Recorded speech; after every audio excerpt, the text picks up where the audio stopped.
محمدا عبده ورسوله أرسله بالهدى ودين الحق ليظهره على الدين كله ولو كره المشركون.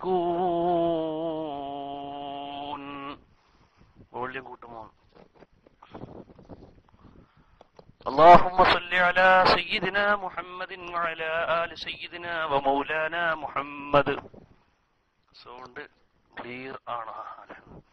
اللهم صل على سيدنا محمد وعلى آل سيدنا ومولانا محمد كما صليت على إبراهيم وعلى آل إبراهيم إنك حميد مجيد. رب اشرح لي صدري ويسر لي أمري واحلل عقدة من لساني يفقهوا قولي. اللهم رب تقبل دعوتي واغسل حوبتي وسدد لساني. أعوذ بالله من الشيطان الرجيم. بسم الله الرحمن الرحيم. والذين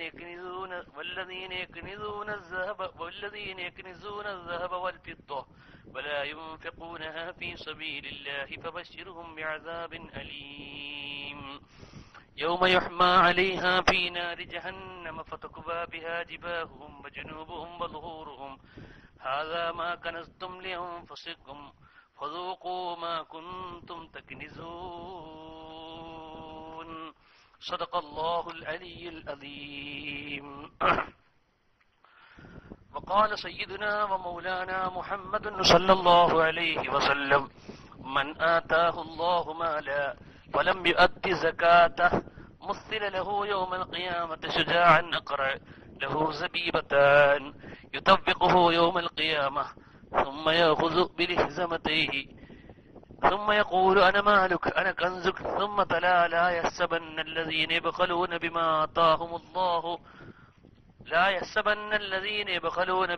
آتاهم الله هو خيرا لهم بل هو شر لهم سيطبقون ما بخلوا به يوم القيامة.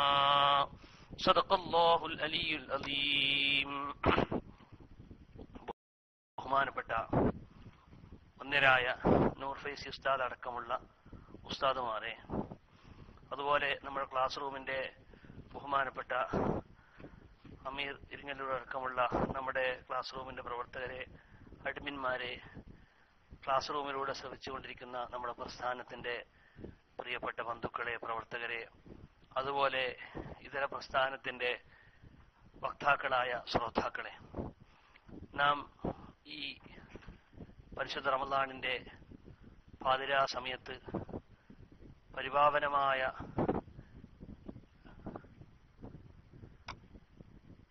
ഈ രാത്രിയിൽ ഇസ്ലാമിന്റെ പഞ്ചസ്തംഭങ്ങളിൽ ഒന്നായ സക്കാത്ത് എന്ന വിഷയത്തെ സംബന്ധിച്ച് ചർച്ച ചെയ്യാനാണ് ഇങ്ങനെ ക്ലാസ് റൂമിൽ ഒരുമിച്ച് കൂടിയിട്ടുള്ളത്.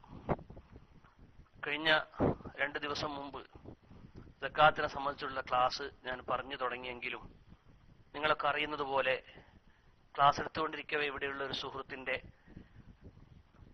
വല്യമ്മ മരിച്ചത് കൊണ്ട് പെട്ടെന്ന് നിർത്തി അതുമായി ബന്ധപ്പെട്ട് ഏർപ്പെടുകയും ബഹുമാനപ്പെട്ട നമ്മുടെ ക്ലാസ് റൂമിന്റെ വന്യരായ നേതാക്കൾ ഇടപെട്ട് ഇന്നും ഒരു സമയം അനുവദിച്ചത് കൊണ്ട് തുടർന്ന് ഇന്ന് ക്ലാസ് എടുക്കുകയാണ്. അതുകൊണ്ട് അന്ന് പറഞ്ഞ ആമുഖം ഞാൻ വീണ്ടും ആവർത്തിക്കാതെ നേരെ ചൊവ്വേ വിഷയത്തിലേക്ക് പ്രവേശിക്കുകയാണ്. സക്കാത്താണ് നമ്മുടെ വിഷയം.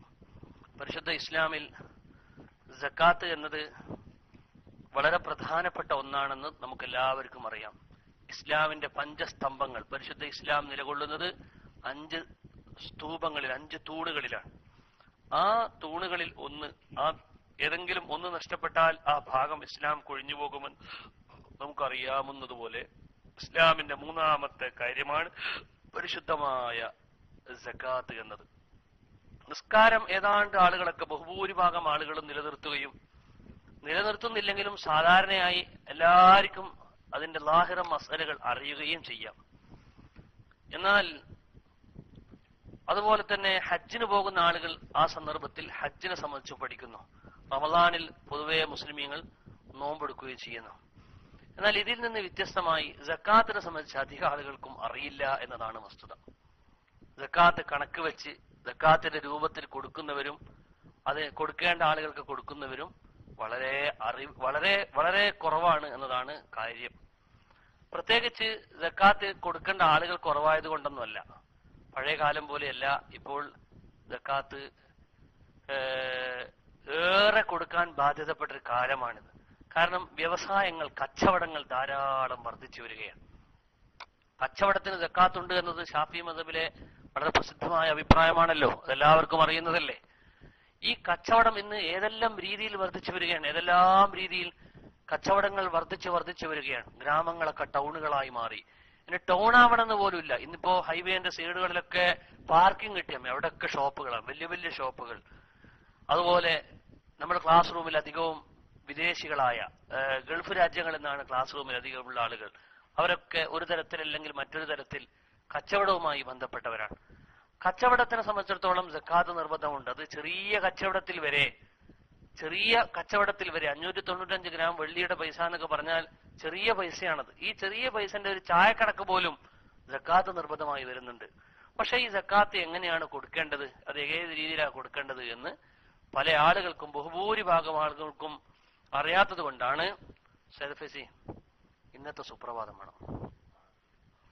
അറിയാത്തത് കൊണ്ടാണ് ആളുകൾ കൃത്യമായി സക്കാത്ത് അളന്ന് കൂട്ടി കൊടുക്കാത്തത് എന്നത് നമുക്ക് എല്ലാവർക്കും അറിയുന്നതാണ്.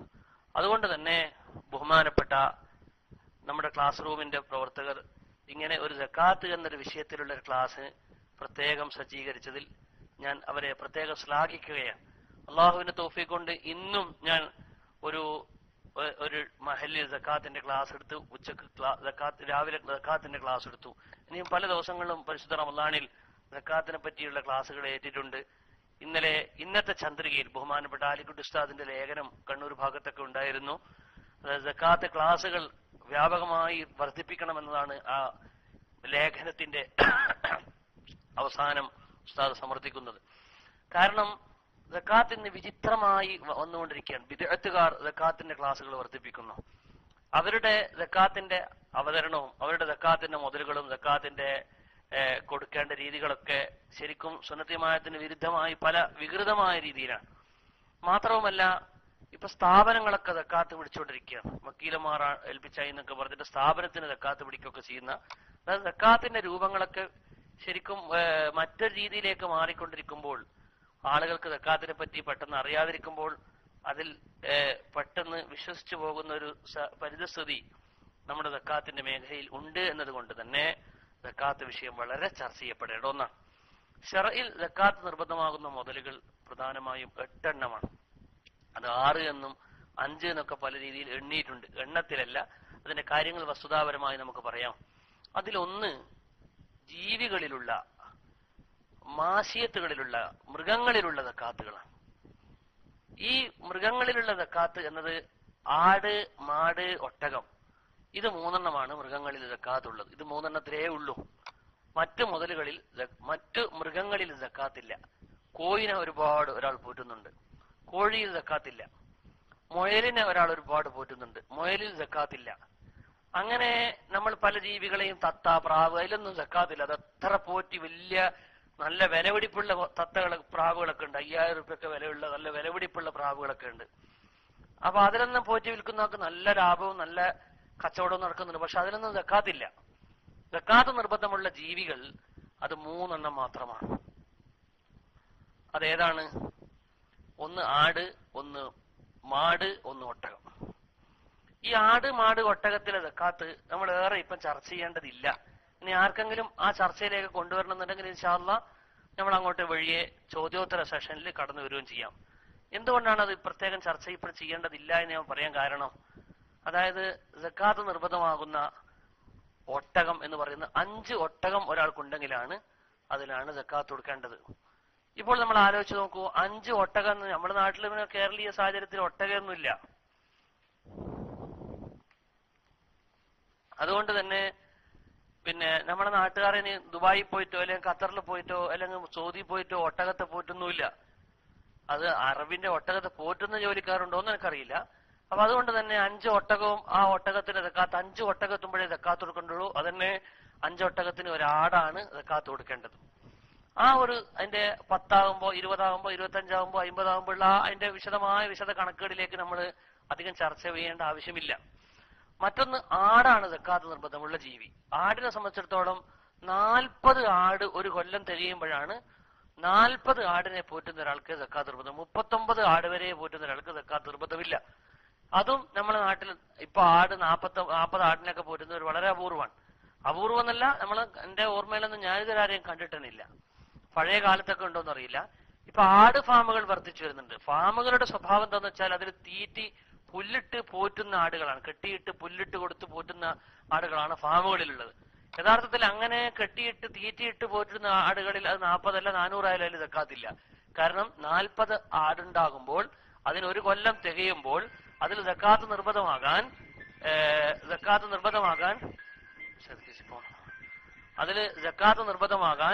അതിന് ഷർത്തുകളിൽപ്പെട്ട ഒരു ഷർത്താണ് കോനുഹാ സായിമത്തൻ. അത് സായിമത്താകണം. സായിമത്ത് സ്വയം മേയുന്നതാവണം. ഒരാൾ മേയ്ക്കാൻ കൊണ്ടുപോയാൽ അത് സ്വയം മേയണം. പുല്ലിട്ട് പോറ്റുന്നതിന് സക്കാത്തില്ല എന്നർത്ഥം. അപ്പൊ അവിടെയും നമുക്കിവിടെ ചർച്ചക്ക് വരുന്നില്ല, വിഷയം വേറെ ചർച്ച ചെയ്യേണ്ടതില്ല. അതുപോലെ തന്നെ മാട്, കാലികൾ, പോത്തുകൾ, എരുമകൾ, കാളകൾ, അതിലും സക്കാത്ത് നിർബന്ധം. 30 കാളനെ അല്ലെങ്കിൽ 30 പോത്തിനെ അല്ലെങ്കിൽ 30 പശുവിനെ ഒരാൾക്ക് ഒരു കൊല്ലം തികയുമ്പോഴേ അതിൽ സക്കാത്ത് നിർബന്ധമുള്ളൂ. നമ്മുടെ നാട്ടിൽ അതും വ്യാപകമായുള്ള പോറ്റലുകളും വളർത്തലുകളും ഇല്ലാത്തത് കൊണ്ട് പിന്നെ ആ സക്കാത്തും നമ്മൾ ഇവിടെ ചർച്ച ചെയ്യേണ്ടതില്ല.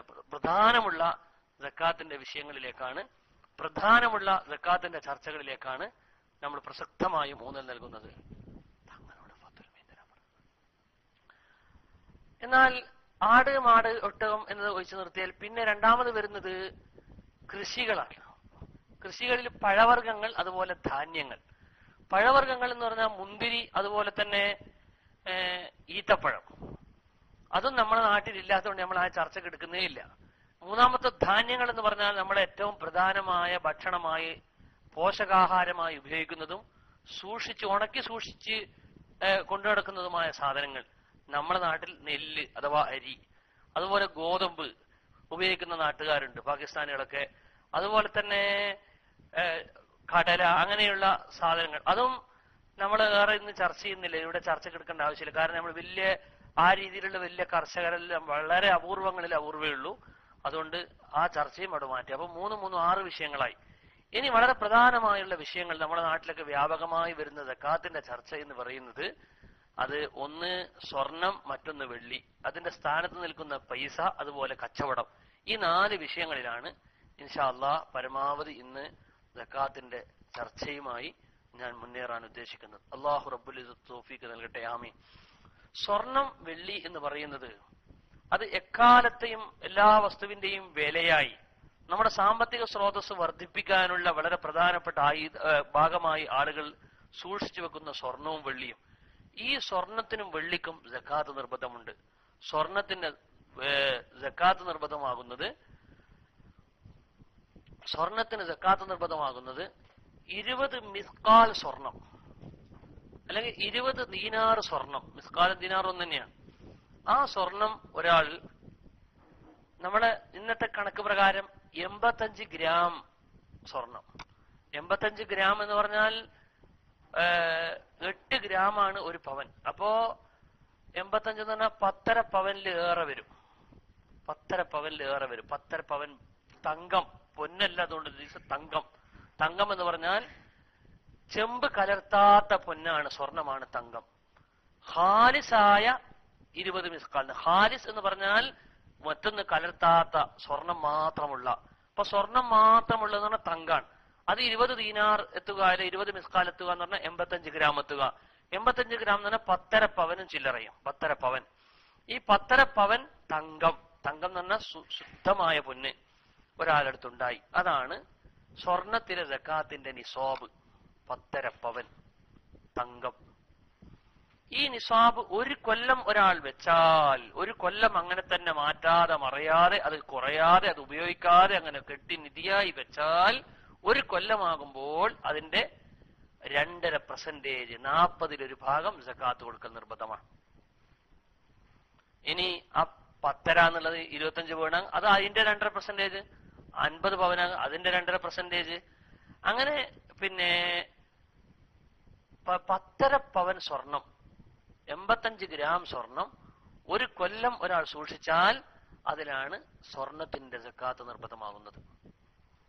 അതുപോലെ തന്നെ വെള്ളി എന്നത് 200 ദിർഹം വെള്ളി ഒരാൾ 1 കൊല്ലം സൂക്ഷിച്ചാൽ, മാറാതെ ഉപയോഗിക്കാതെ അതിനെ കൊണ്ട് ക്രയവിക്രയം നടത്താതെ 200 ദിർഹം വെള്ളി, നമ്മളെ കണക്ക് പ്രകാരം 595 ഗ്രാം വെള്ളി, 595 ഗ്രാം വെള്ളി.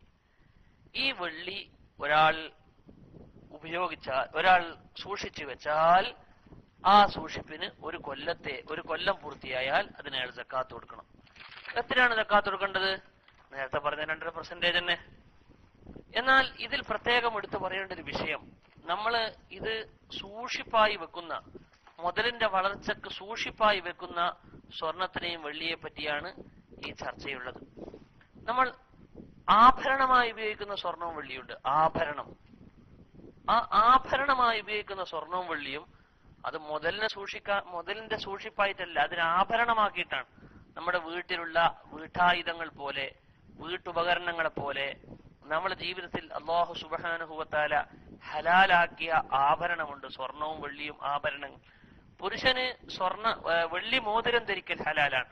അതുപോലെ തന്നെ സ്ത്രീകൾക്ക് സ്വർണ മോതിരം, സ്വർണത്തിന്റെ പലതും ധരിക്കൽ അല്ലാഹു സുബ്ഹാനഹു വ തആല ഹലാലാക്കിയിട്ടുണ്ട്. ആ ഹലാലായ ആഭരണങ്ങൾ, ഈ ഹലാലായ ആഭരണങ്ങൾക്ക് ശറഇൽ സക്കാത്തില്ല. ശരിക്കും മനസ്സിലാക്കണം. ഇവിടൊക്കെ പല ക്ലാസ്സുകളിലും, നമ്മുടെ പ്രത്യേകിച്ച് ഗൾഫുകളിൽ നിന്ന് വരുന്ന ക്ലാസ്സുകളിലെ ചില ക്ലിപ്പുകൾ പോലും നമ്മുടെ ഫോണുകളിൽ, മൊബൈലുകളിലൊക്കെ പരക്കുന്നുണ്ട്. പ്രഗത്ഭരായ ആളുകൾ എടുക്കുന്നത് പോലും നമ്മൾ ശ്രദ്ധിക്കേണ്ടതാണ്. ശ്രദ്ധിക്കാതെയാണ് ആ മസല പറയുന്നത്. ബഹുമാനപ്പെട്ട ശാഫിഈ മദ്ഹബിന്റെ പ്രബലമായ വീക്ഷണം, വയുസക്കൽ മുഹറമു മിൻ ഹുലിയിൻ, ആഭരണത്തിൽ നിന്ന് ഹറാമായ ആഭരണത്തിന് സക്കാത്ത് കൊടുക്കണം. ലൽ മുബാഹു, ഹലാലായ ആഭരണത്തിന് സക്കാത്ത് കൊടുക്കേണ്ടതില്ല. ഹലാലായ ആഭരണം അല്ലാഹു സുബ്ഹാനഹു വ തആല സ്ത്രീകൾക്ക് സ്വർണ്ണാഭരണം ഹലാലാക്കിയിട്ടുണ്ട്. അപ്പോൾ എത്രയാ ഹലാലാക്കിയത്? ഇസ്രാഫ് വരാത്തത്ര ഹലാലാക്കിയിട്ടുണ്ട്. ഇസ്രാഫ് വന്നാൽ കറാഹത്താണ്, ഇസ്രാഫ് അമിതമായാൽ ഹറാമാണ്. എത്രയാണ് ഇസ്രാഫ്? ഒരു പെണ്ണിന്റെ ഭംഗി വിട്ട് അഭംഗിയിലേക്ക് എത്തുന്ന അവസ്ഥയിലേക്ക് വർദ്ധിച്ചാൽ അവിടെയാണ് ഇസ്രാഫ് വരുന്നത്. അപ്പൊ ഒരു പെണ്ണിന് ഭംഗി വർദ്ധിപ്പിക്കാൻ അല്ലാഹു സുബ്ഹാനഹു വ തആല ഹലാലാക്കിയ വസ്തുവാണ്, ഉപയോഗിക്കാൻ അല്ലാഹു അനുവദിച്ച വസ്തുവാണ് പൊന്ന് എന്നത്. അതെത്രയാണ് അല്ലാഹു ഹലാലാക്കിയത്, അനുവദിച്ചത്? ഒരു പെണ്ണിന് എത്രയുണ്ടായാലാണ് ഭംഗി വർദ്ധിക്കുക? അത്ര. നമ്മുടെ നാട്ടിൽ സാധാരണ ഇപ്പൊ 100 പവനൊക്കെ സാധാരണ ഒരു പെണ്ണ് ബാപ്പ മകളെ കെട്ടിക്കുന്ന സമയത്ത് ധരിക്കാൻ വേണ്ടി അവൾക്ക് ആഭരണമായി 100 പവനൊക്കെ കൊടുക്കും. 100 പവനുള്ള 200 പവനൊക്കെ കൊടുക്കും. അതൊക്കെ സാധാരണമാണ്. അല്ലാഹു സുബ്ഹാനഹു വ തആല ഹലാലാക്കിയതാണത്. ആ ഹലാലാക്കിയ ആഭരണത്തിൽ സക്കാത്തില്ല. വളരെ ശ്രദ്ധിച്ച് മനസ്സിലാക്കണം. പെണ്ണിന് അല്ലാഹു സുബ്ഹാനഹു വ തആല സ്വർണത്തിന്റെ ചെരുപ്പിടാൻ അനുവദിച്ചു. ഒരു പെണ്ണിന് വസ്ത്രത്തിൽ സ്വർണത്തിന്റെ സ്വർണം കൊണ്ട് നൂല് നെയ്യാൻ അനുവദിച്ചു. അല്ലാഹു അനുവദിച്ചതാണത്. അല്ലാഹു സുബ്ഹാനഹു വ തആല അനുവദിച്ചതാണത്. ഈ അനുവദിച്ചത് സ്വർണത്തിന്റെ പർദ്ദ, സ്വർണത്തിന്റെ ചെരുപ്പ്, സ്വർണത്തിന്റെ വ്യത്യസ്തങ്ങളായ ആഭരണങ്ങൾ, അത് അഭംഗി വരുന്ന അവസ്ഥയിലേക്ക് വന്നാൽ അത് ഇസ്രാഫാണ്. കൂടിയിട്ട് ആളുകൾ മോശമാണെന്ന് പറയുന്ന അവസ്ഥ വന്നാൽ അത് ഇസ്രാഫാണ്, അത് കറാഹത്താണ്. അതിലും കൂടിയാൽ അത് ഹറാമാണ്. കറാഹത്തോ ഹറാമോ ആയ ആഭരണങ്ങൾക്ക് സക്കാത്തുള്ളൂ, ഹലാലായ ആഭരണങ്ങൾക്ക് സക്കാത്തില്ല. അപ്പോൾ നമ്മുടെ സ്ത്രീകളൊക്കെ, നമ്മുടെ സഹോദരിമാരൊക്കെ സ്വർണം ഉപയോഗിക്കുക, എപ്പോഴും ഇങ്ങനെ ഉപയോഗിച്ച് നടക്കുന്നൊന്നുമില്ല. അത് ലോക്കറിൽ കൊണ്ടുപോയി വെച്ചാൽ മതി. ലോക്കറിൽ വെച്ചാൽ അത് ഇങ്ങനെ ഉപയോഗിക്കാൻ വേണ്ടിയിട്ടാണ് അത് വെക്കുന്നത്. നമ്മള് പഴയ കാലത്തൊക്കെ ഡ്രസ്സൊക്കെ ഒരു കൊല്ലത്തിൽ 2 വട്ടമൊക്കെ ഇടുള്ളൂ, ഇല്ലേ? ഒരു പുതിയ ഡ്രസ്സൊക്കെ വാങ്ങിയാല് ഒരു കല്യാണം കഴിഞ്ഞാൽ അപ്പം തന്നെ മടക്കി വെക്കും. അങ്ങനത്തെ കാലൊക്കെ ഉണ്ടായിരുന്നു ഡ്രസ്സ്. ഇപ്പൊ ഡ്രസ്സിനൊക്കെ വില കുറഞ്ഞ്, പൈസക്ക് മൂല്യം കുറഞ്ഞ്. ഇപ്പൊ ഏറ്റവും വില പിടിപ്പുള്ള പൊന്ന. അപ്പൊ പൊന്നൊന്നും എപ്പോഴും ഇട്ട് നടക്കൂല, അത് എവിടെയെങ്കിലും സൂക്ഷിച്ചു നോക്കുക, അപൂർവമായിട്ട് എന്തെങ്കിലും ഇടൂ. അപ്പോ ഇനി അത് എപ്പോഴും ഇടുന്നില്ലെങ്കിൽ പോലും എനിക്ക് പൊന്നിലുള്ള പെണ്ണാണ് എന്നൊരു, എനിക്ക് പൊന്നൊക്കെ ധരിക്കാൻ അണയാൻ എന്റെ പെട്ടിയിൽ വസ്ത്രമൊക്കെ നല്ല ഉണ്ട് എന്ന് പറയും പോലെ എന്റെ പെട്ടി എനിക്ക് നല്ല പൊന്നൊക്കെ ഉണ്ട് എന്ന ഒരു സന്തോഷത്തിൽ അത് അധികവും ധരിക്കാതിരിക്കില്ല. പക്ഷെ ധരിക്കാൻ വേണ്ടിയാണ്, ധരിക്കാൻ വേണ്ടി ആണ് അല്ലാഹു തആല അനുവദിച്ചതാണത്. അങ്ങനെ അല്ലാഹു അനുവദിച്ച ധരിക്കാൻ വേണ്ടിയുള്ള സ്വർണ്ണാഭരണങ്ങൾക്കോ വെള്ളിയാഭരണങ്ങൾക്കോ സക്കാത്തില്ല എന്നതാണ് ശാഫിഈ മദ്ഹബ്. ഇതിന് വിരുദ്ധമായി ലോക്കറിൽ വെച്ചാൽ സക്കാത്ത് കൊടുക്കണോ, സാധാരണ ഉപയോഗിക്കാത്തടക്ക് സക്കാത്ത് കൊടുക്കണം. സാധാരണ ഉപയോഗിക്കുന്നത് തന്നെയാണെങ്കിൽ 10 പവനിൽ ഏറിയായ സക്കാത്ത് കൊടുക്കണം എന്നൊക്കെ ഫത്വ ചെയ്യുന്ന ഒരുപാട് ആളുകളെ നമുക്ക് അറിയാനും കേൾക്കാനും സാധിക്കുന്നുണ്ട്. യഥാർത്ഥത്തിൽ അത് തെറ്റാണ്. ഷാഫി മദ്ഹബിന്റെ നിലപാട് അതിൽ സക്കാത്തില്ല എന്നതാണ്. വഹാബികളുടെ പ്രവർത്തനമാണ് അതിങ്ങനെ എല്ലാ സക്കാത്തുണ്ട് എന്ന് പറയുന്ന ഒരു സ്വഭാവം. ബഹുമാനപ്പെട്ട ഇമാം നവവി റളിയല്ലാഹു അൻഹു ശറഹുൽ മുഹദ്ദബിൽ അതിനെപ്പറ്റി നീണ്ട ചർച്ചകൾ എത്തുകയോ ഹദീസുകളൊക്കെ ഉദ്ധരിച്ചുകൊണ്ട് പറയുന്നുണ്ട്. സ്ത്രീകൾക്ക് പൊന്നിന് ആഭരണത്തിന് സക്കാത്ത് കൊടുക്കണം എന്ന് തോന്നിപ്പിക്കുന്ന ചില ഹദീസുകളുണ്ട്. ആ ഹദീസുകൾക്ക് മറുപടിയും പറഞ്ഞിട്ടുണ്ട്. അത് ഏതാണ് ആ ഹദീസുകൾ? ഒന്ന്, അത് സ്ത്രീകൾക്ക് സ്വർണ്ണാഭരണം ഹലാലാക്കുന്നതിന് മുമ്പ് പറഞ്ഞതാണെന്നാണ് അതിനെ പറ്റി ഒരു മറുപടി. അന്ന് ഹറാമായിരുന്നു. 2, ഹലാലാക്കിയ ഉടനെ തന്നെ ആദ്യകാലത്ത് തന്നെ സക്കാത്ത് ഉണ്ടായിരുന്നു, പിന്നെ അത് സക്കാത്തില്ല എന്ന നിയമം പിന്നെ വന്നതാണ്, അതുകൊണ്ടാണത് എന്ന മറ്റൊരു മറുപടി. അതൊക്കെ ഇബ്നു ഹജർ തങ്ങൾ തന്റെ തുഹ്ഫയിലും വളരെ വളരെ വളരെ വ്യക്തമായി ഉദ്ധരിച്ചിട്ടുണ്ട്. ചുരുക്കം പറഞ്ഞാൽ സ്വർണ്ണാഭരണത്തിന് സക്കാത്തില്ല. സൂക്ഷിപ്പായി വെക്കുന്ന, നിധിയായി വെക്കുന്ന സ്വർണം വെള്ളിക്കാണ് സക്കാത്ത് നിർബന്ധം. അതുപോലെ ഈ സ്വർണം വെള്ളിയോട് തത്തുല്യമായി നിൽക്കുന്ന വളരെ പ്രധാനപ്പെട്ട ഒന്നാണ് മനുഷ്യന്റെ സാമ്പത്തിക വളർച്ചയ്ക്ക് മനുഷ്യൻ കണ്ടെത്തിയ വളരെ പ്രധാനപ്പെട്ട ഒരു മാർഗമാണ് ബിസിനസ്, കച്ചവടം എന്ന് പറയുന്നത്. ഈ കച്ചവടത്തിൽ ശറഅ് സക്കാത്ത് നിർബന്ധമാക്കിയിട്ടുണ്ട്. വിശുദ്ധ ഖുർആനിൽ അതിനെ സംബന്ധിച്ച് സംസാരിക്കുന്നുണ്ട്, ഹദീസുകളിലുമുണ്ട്. ബഹുമാനപ്പെട്ട സയ്യിദുന പരിശുദ്ധമായ ഖുർആനിൽ അല്ലാഹു സുബ്ഹാനഹു വ തആല പറയുന്നത് കാണാം, വഅൻഫിഖൂ മിൻ തയ്യിബാതി മാ റസഖ്നാകും, ഞാൻ നിങ്ങൾക്ക് നൽകിയതിൽ നിന്ന് ഏറ്റവും ത്വയ്യിബിൽ നിന്ന്, നല്ലതിൽ നിന്ന് നിങ്ങൾ ചെലവഴിക്കണമെന്ന് വിശുദ്ധ ഖുർആൻ പറഞ്ഞിട്ടുണ്ട്. ഈ ആയത്ത് നസലത്ത് ഫി തിജാറ, തിജാറത്തിൽ കച്ചവടത്തിന്റെ സക്കാത്തുമായി ബന്ധപ്പെട്ട് ഇറങ്ങിയതാണ് ഈ ആയത്ത്. അപ്പോൾ ഈ ആയത്തിൽ കച്ചവടത്തിന്റെ സക്കാത്തിനെയാണ് പരാമർശിക്കുന്നത് എന്ന് താബികളിൽ പ്രസിദ്ധനായ പ്രമുഖ ഖുർആൻ പണ്ഡിതനായ മുജാഹിദ് റളിയല്ലാഹു തആല എന്ന് പറഞ്ഞത് നമ്മുടെ ശാഫി മദ്ഹബിന്റെ ഗ്രന്ഥങ്ങളിൽ കാണാം. മാത്രവുമല്ല നബി സല്ലല്ലാഹു അലൈഹി വസല്ലം പറഞ്ഞിട്ടുണ്ട്, ഫിൽ ഇബിലി സദഖത്തുഹാ വഫിൽ ബഖരി സദഖത്തുഹാ വഫിൽ ഗനമി സദഖത്തുഹാ വഫിൽ ബസ്ദി സദഖത്തുഹു, ഒട്ടകത്തിൽ അതിന്റെ സദഖയുണ്ട്, അതുപോലെ മാടിൽ അതിന്റെ സക്കാത്തുണ്ട്, ഗനമിൽ ആടിൽ അതിന്റെ സക്കാത്തുണ്ട്, വഫിൽ ബസ്ദി സദഖത്തുഹു, കച്ചവട സാധനങ്ങളിലും സക്കാത്തുണ്ട് എന്ന് നബി സല്ലല്ലാഹു അലൈഹി വസല്ലം തങ്ങൾ പറഞ്ഞത് ഇമാം ഹാക്കിം വളരെ സഹീഹായ ഇസ്നാദോടുകൂടി 2 സനദോടുകൂടി ബഹുമാനപ്പെട്ടവർ ഉദ്ധരിച്ചിട്ടുണ്ട്.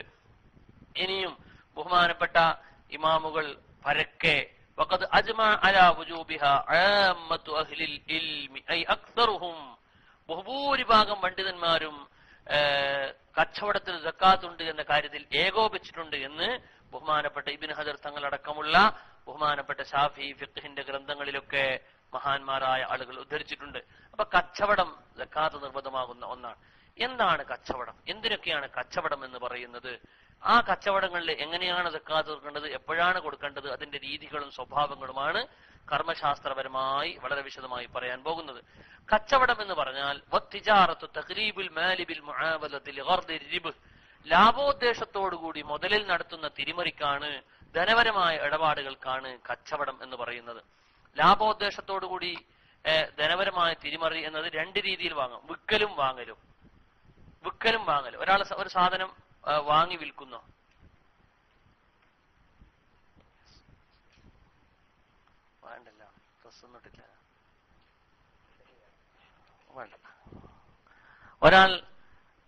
ഒരാൾ ഒരു സാധനം വാങ്ങുന്നു.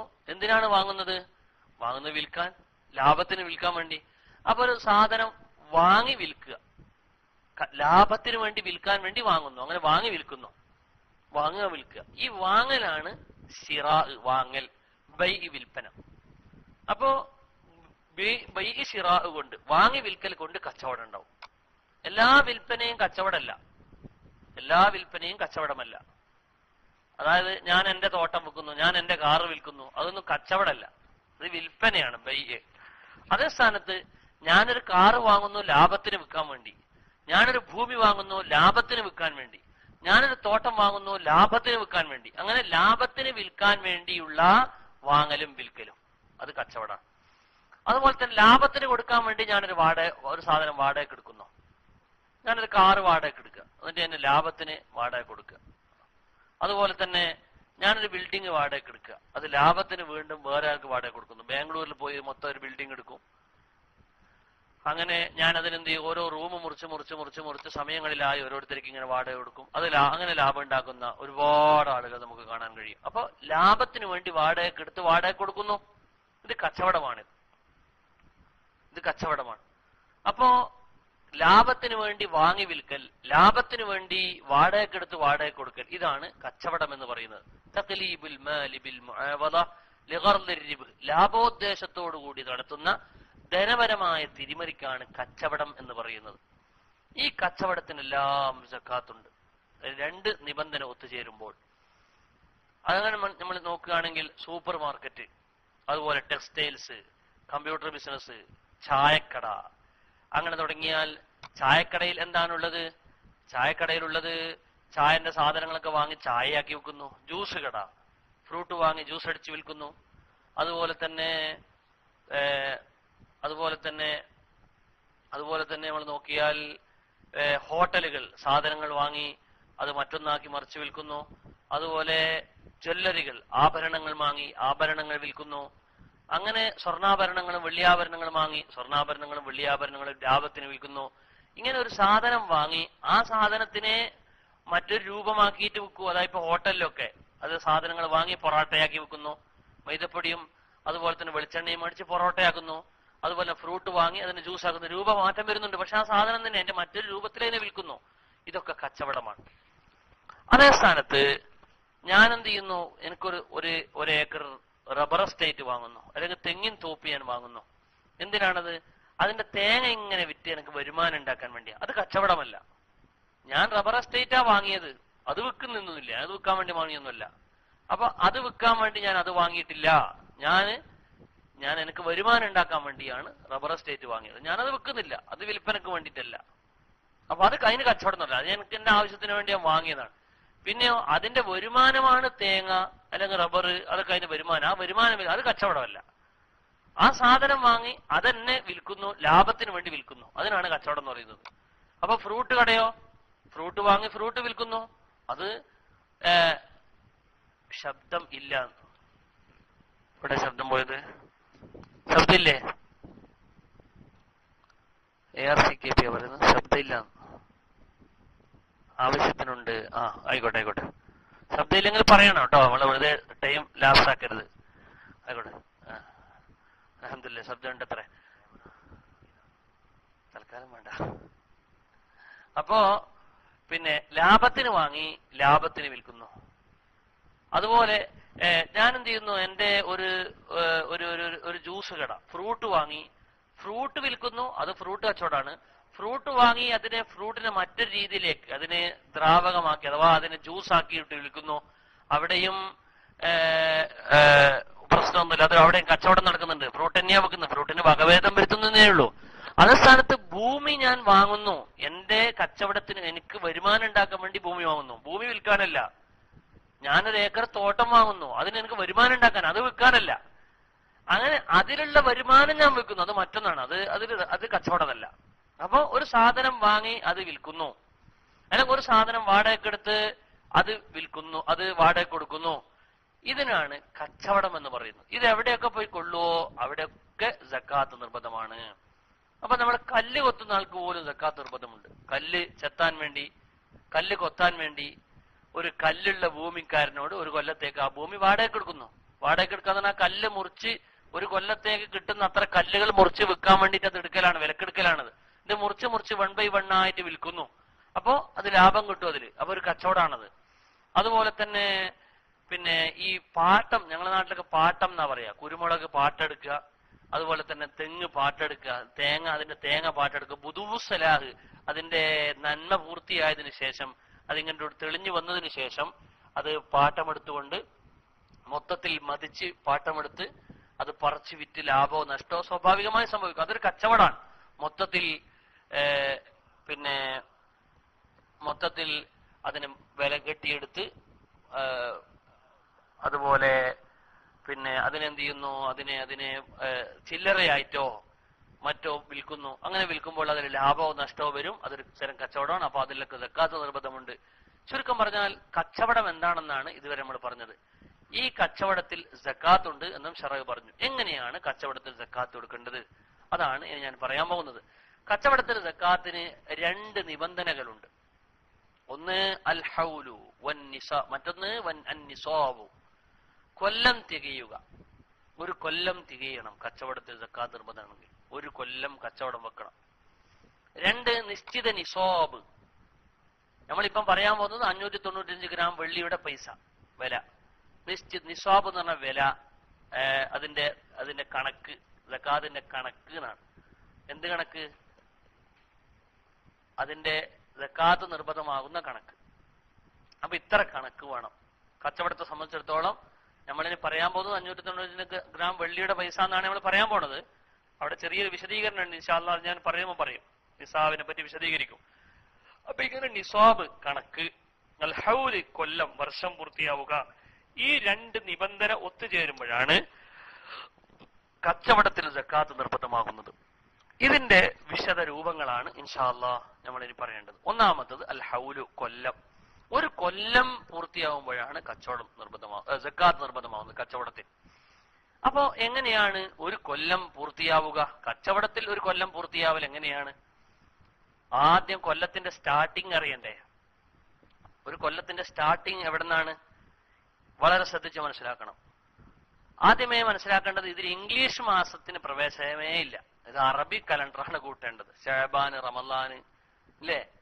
നമ്മളിപ്പോ മീനമാസം നോമ്പ് നോക്കുക, അങ്ങനെയല്ലല്ലോ. നോമ്പ് റമളാനിലാ നോമ്പ്. മീനാവട്ടെ, അടവാവട്ടെ, കുംഭാവട്ടെ, എന്തായിക്കോട്ടെ. അതുപോലെ തന്നെ ശവ്വാൽ മാസത്തിലാ പെരുന്നാള് എന്നതുപോലെ സക്കാത്തിന്റെ കണക്ക് അറബി മാസത്തിലാണ്. കച്ചവടം വെക്കുന്ന ആളുകളൊക്കെ ശ്രദ്ധിക്കണം, ഇത് വളരെ ശ്രദ്ധിക്കേണ്ടതാണ്. അറബി മാസം വെച്ച് തന്നെ കൂട്ടണം. ഉസ്താദെ അതിപ്പം ബുദ്ധിമുട്ടാ. ബുദ്ധിമുട്ട് സഹിക്കന്നെ. നമ്മൾ എന്തെല്ലാം ശറഈന്റെ എല്ലാ ഭൗതിക കാര്യത്തിനു വേണ്ടി എന്തെല്ലാം നമ്മൾ അഡ്ജസ്റ്റ്മെന്റ് ചെയ്യുന്നുണ്ട്. എങ്കിൽ ഇത് നമ്മളെ ശറഅ്. അല്ലദീന യുഅ്മിനൂന ബിൽ ഗൈബി വയുഖീമൂനസ്സലാഹ്, നിസ്കാരം നിലനിർത്തുന്ന മുഅ്മിനീങ്ങൾ, സക്കാത്ത് കൊടുക്കുന്ന മുഅ്മിനീങ്ങൾ. നിസ്കാരം പറയുന്നിടത്തൊക്കെ സക്കാത്തും അല്ലാഹു പറയുകയാണ്, വല്ലദീന ഹും ലിസ്സകാത്തി ഫായിലൂൻ. കച്ചവടം സൗദി അറേബ്യയിലൊക്കെ നമ്മൾക്ക് നിസ്കാരം കൊണ്ട് കച്ചവടത്തിന് എത്ര ബുദ്ധിമുട്ടുണ്ട്. ളുഹർ വാങ്ങ് കൊടുക്കുമ്പോൾ ഷട്ടർ ഇതാക്കണം, അസർ വാങ്ങ് കൊടുക്കുമ്പോൾ ഷട്ടർ ഇതാക്കണം, മഗ്രിബ് വാങ്ങ് കൊടുക്കുമ്പോൾ ഷട്ടർ ഇതാക്കണം, ഇശാ വാങ്ങ് കൊടുക്കുമ്പോൾ ഷട്ടർ ഇതാക്കണം. കച്ചവടല്ലേ മുറിയണത്. മക്കയിലൊക്കെ ചെന്നാൽ ഓരോ വഖത്തിനും മുറിയുന്ന കച്ചവടത്തിൽ എത്ര കുറവുകൾ വരും. പക്ഷെ നമ്മളത് മുറിക്കുന്നു. അത് നമ്മുടെ ശറഈന്റെ ഭാഗമാണ്. നമ്മളെ അള്ളാഹുവുമായുള്ള നമ്മളെ ബന്ധത്തിന്റെ ഭാഗമാണ്. ദീനിന് നമ്മൾ കടപ്പാട് നമ്മൾ അറിയിക്കുകയാണ്. എന്നാൽ അതുപോലെ സക്കാത്തിന് വേണ്ടി നമ്മൾ മുറിക്കാൻ തയ്യാറാകണം. അപ്പൊ അതുകൊണ്ട് തന്നെ നമ്മൾ സഹിച്ചേ പറ്റുള്ളൂ. അറബ് മാസമാണ് കൂട്ടുക എന്ന് ആമുഖമായി പറയുന്നു. അതിവിടെ വിഷയമൊന്നുമല്ല. ആ കൊല്ലം ആരംഭിക്കേണ്ടത് എവിടെ നിന്നാണ്? ഒരു കച്ചവടത്തിന്റെ ഒരു കൊല്ലം എവിടെന്നാ തുടങ്ങേണ്ടത്? കച്ചവടത്തിന്റെ ഉദ്ഘാടനം എന്നാണോ? കച്ചവടം തുടങ്ങിയത് മുതൽ എന്നാ എല്ലാവരും പറയില്ലേ. മിഞ്ഞാന്ന് വരെ ഒരു ലേഖനം, പത്രത്തിൽ വന്ന ഒരു ലേഖനം ഞാൻ വായിച്ചു. കച്ചവടം തുടങ്ങിയത് മുതൽ ഡേറ്റ് എഴുതി വെക്കണം എന്നതിലുള്ളത്. ശരിയല്ല, അങ്ങനെയല്ല വേണ്ടത്. മറിച്ച് അവിടെ ചെറിയൊരു വിശദീകരണമുണ്ട്. ഒറ്റയടിക്ക് പറയാൻ കഴിയൂല. അത് എന്താണ് പറയേണ്ടത്? ഒന്ന്, നമ്മൾ നടത്തുന്ന കച്ചവടം എങ്ങനെയാണ് കച്ചവട സാധനം നമ്മൾ ഉണ്ടാക്കിയത് എന്ന് നോക്കണം. കച്ചവട സാധനം നമ്മൾ അധികം വിലക്ക് വാങ്ങലാണ്. സ്വർണം കൊണ്ടോ വെള്ളി കൊണ്ടോ അതിന്റെ സ്ഥാനത്ത് നിൽക്കുന്ന തത്തുല്യമായ പൈസ കൊണ്ടോ സാധനങ്ങൾ വാങ്ങിയിട്ടാ കച്ചവടം നമ്മൾ നടത്തുക. ഉദാഹരണം, ഞാൻ സൂപ്പർ മാർക്കറ്റ് തുടങ്ങാണ്. അപ്പൊ 10 ലക്ഷം ഉറുപ്പ്യന്റെ സൂപ്പർ മാർക്കറ്റ്. അപ്പൊ ഞാൻ ലക്ഷം ഉറുപ്പ്യ കൊടുത്തിട്ടാ വാങ്ങണത്, പൈസ കൊടുത്ത് വാങ്ങുകയാണ്. അതുപോലെ തന്നെ ഞാനൊരു ടെക്സ്റ്റൈൽസ് തുടങ്ങുകയാണ്. 10 ലക്ഷം ഉറുപ്പ്യ ഞാൻ മുടക്കിയിട്ട് 10 ലക്ഷം ഉറുപ്പ്യന്റെ സാധനങ്ങൾ വാങ്ങുന്നു. അപ്പൊ പൈസ കൊണ്ട് സാധനം വാങ്ങുകയാണ്. ഉസ്താദേ, മൈക്ക് കുറച്ചുകൂടി അടുത്ത് പിടിച്ചാൽ വളരെ നല്ല. അപ്പോ ഇൻഷാ അല്ലാഹ് നീല കളർ ഫുള്ളാകണം. അപ്പോൾ സൗണ്ട് ക്ലിയർ ആവും. കുറച്ച് കുറവുണ്ട്, മൈക്ക് അടുപ്പിച്ച് പിടിക്കൂ. വേറൊരാള് ആയിക്കോട്ടെ, ഇൻഷാ അല്ലാഹ് ഞാൻ മൈക്ക് ഒന്നും കൂടി അടുപ്പിച്ച് പിടിക്കുന്നത്. ശുക്രാൻ. മൈക്കിനെ പറ്റി നിങ്ങൾ ഇങ്ങനെ ഓർമ്മിപ്പിക്കണം. എന്ത് ഫാൾട്ട് വരുമ്പോ ഓർമ്മിപ്പിക്കണം. നല്ലതാണ്. അൽഹംദുലില്ലാഹ്. നമ്മൾ അറിയുന്നില്ലല്ലോ നമ്മളെ ശബ്ദക്കുറവ്. നിങ്ങൾ അറിയിക്കണത്. ഇപ്പൊ ഇങ്ങനെ ക്ലിയർ ആണോ? ശബ്ദം ക്ലിയർ ആണോ? ശ്രോതാക്കൾ ശബ്ദം ക്ലിയർ ആണോ? മനസ്സിലാവുന്നുണ്ടോ? ഉണ്ടാ? അൽഹംദുലില്ലാഹ്. കുറവുണ്ടേ പറയണോ? ഇൻഷാ അല്ലാഹ്. അപ്പോ കച്ചവട സാധനം നമ്മൾ വാങ്ങുന്നത് പൈസ കൊടുത്തിട്ട് കച്ചവടം, സ്വർണം വെള്ളി പൈസ പോലത്തെ സാധനങ്ങൾ കൊടുത്തിട്ട് വില കൊടുത്തിട്ട് സാധനങ്ങൾ വാങ്ങും. അതാണ് കച്ചവടം തുടങ്ങുന്ന ഒരു രീതി. ഈ വിലക്ക് തന്നെ രണ്ട് ഐറ്റംസ് ഉണ്ട്. നിസാബ് എന്ന വിലയും നിസാബിന് താഴെയുള്ള വിലയും. നിസാബെത്തിയ വിലയും നിസാബത്തിന് താഴെയുള്ള വിലയും. എന്താണ് നിസാബ് എന്ന വില? നിസാബ് എന്ന വില ഞാൻ നേരത്തെ പറഞ്ഞു, 595 ഗ്രാം വെള്ളിയുടെ പൈസ, അത് നിസാബാണ്. വെള്ളിക്ക് നിസാബ് അതാണ്. 85 ഗ്രാം സ്വർണത്തിന്റെ, പൊന്നിന്റെ, തങ്കത്തിന്റെ വില, അത് സ്വർണത്തിന്റെ നിസാബാണ്. കച്ചവടത്തിൽ നാം പരിഗണിക്കാൻ പോകുന്നത് 595 ഗ്രാം വെള്ളിയുടേതാണ്. അതുകൊണ്ട് അത് വെച്ച് നമ്മൾ പറയാം 595 ഗ്രാം വെള്ളിയുടെ പൈസ സുമാർ ഒരു 20,000 റുപ്യ നോട്ടിക്കോളൂ. 595 ഗ്രാം വെള്ളിക്ക് ഞാൻ കഴിഞ്ഞ കുറച്ച് ദിവസം മുമ്പ് ഞാൻ കൂട്ടി നോക്കുമ്പോൾ 24,000 റുപ്യ അന്നത്തെ മാർക്കറ്റ് വെച്ച് കൂട്ടിയത്. ദിവസം ഇത് വെച്ച് കൂട്ടാൻ കഴിയില്ലല്ലോ. അപ്പൊ ഒരു 20,000 റുപ്യ വെച്ച് കൂട്ടാം. 20,000 രൂപയാണ് 595 ഗ്രാം വെള്ളിയുടെ പൈസയെങ്കിൽ ആ പൈസ കൊണ്ടാണ് ഞാൻ എന്റെ കച്ചവട സാധനം വാങ്ങിയതെങ്കിൽ എന്റെ കച്ചവടത്തിന്റെ വർഷാരംഭം കുറിക്കുന്നത് ഈ പൈസ ഞാൻ ഉടമപ്പെടുത്തിയത് മുതലാണ്. ശരിക്കും ശ്രദ്ധിക്കണം, ഇത് ഇവർക്ക് ശ്രദ്ധിക്കേണ്ടതാണ്. ബഹുഭൂരിഭാഗം കച്ചവടവും ഒരു 25,000 റുപ്യയിൽ ചുരുങ്ങിയ കച്ചവടങ്ങളൊക്കെ വളരെ കുറവാണ്. ഉണ്ട്, ഇല്ലാന്ന് ഞാൻ പറയണില്ല. 25,000 റുപ്യയിൽ താഴെ കച്ചവടങ്ങളൊക്കെ വളരെ കുറവാണ്. ഒരു 25,000 റുപ്യെങ്കിലും ഇടാത്ത കച്ചവടങ്ങൾ വളരെ വളരെ കുറവാണ്. കച്ചവടങ്ങളിലൊക്കെ അതിലേറെ പൈസ ഉണ്ട് എന്നുള്ളതാണ്. അപ്പൊ 595 ഗ്രാം വെള്ളിയുടെ പൈസ, ഒരു 10-20,000 റുപ്യന്റെ പൈസ ഉള്ള കച്ചവടം കൊണ്ട് ഒരാൾ കച്ചവടം തുടങ്ങുകയാണെങ്കിൽ 1 ഗ്രാം സിൽവർ 32 റുപ്യാണ്, 41 ദീനാറ ആയിക്കോട്ടെ. നമ്മള് ഇന്ത്യൻ കണക്ക് വെച്ചിട്ടൊന്ന് വിട്ടാൽ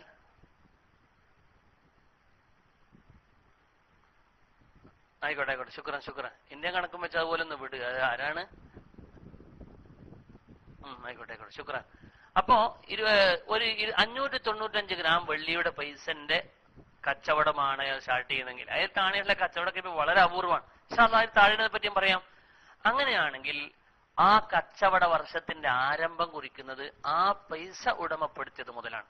സാധനം വാങ്ങിയത് മുതലല്ല, കച്ചവടം തുടങ്ങിയത് മുതലല്ല, തങ്ങൾ വന്ന് ഉദ്ഘാടനം ചെയ്തത് മുതലല്ല. 19,040 റുപ്യ ഇന്ത്യൻ പൈസ എന്നത് കഴിഞ്ഞ ആഴ്ച ഞാൻ കൂട്ടിയപ്പോ 24,000 റുപ്യ കിട്ടിയിരുന്നു.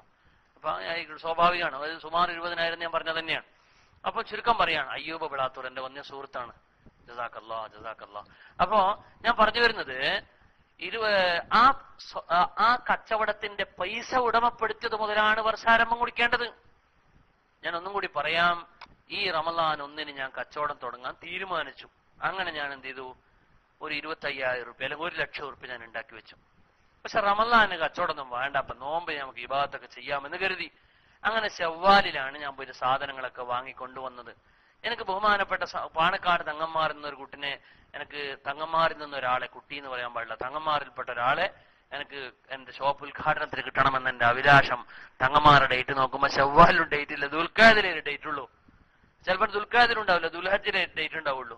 അപ്പൊ ദുൽഹജ്ജിലാണ് ഞാൻ കച്ചവടം തുടങ്ങിയത്. അപ്പൊ കച്ചവടത്തിന്റെ വർഷാരംഭം തങ്ങൾ വന്ന് ഉദ്ഘാടനം ചെയ്ത മുതലാണോ, അല്ലെങ്കിൽ വിൽപ്പനയും വാങ്ങനയും മേടിക്കൽ തുടങ്ങിയ മുതലാണോ, അല്ലെങ്കിൽ സാധനം വാങ്ങിയത് മുതലാണോ? അല്ല.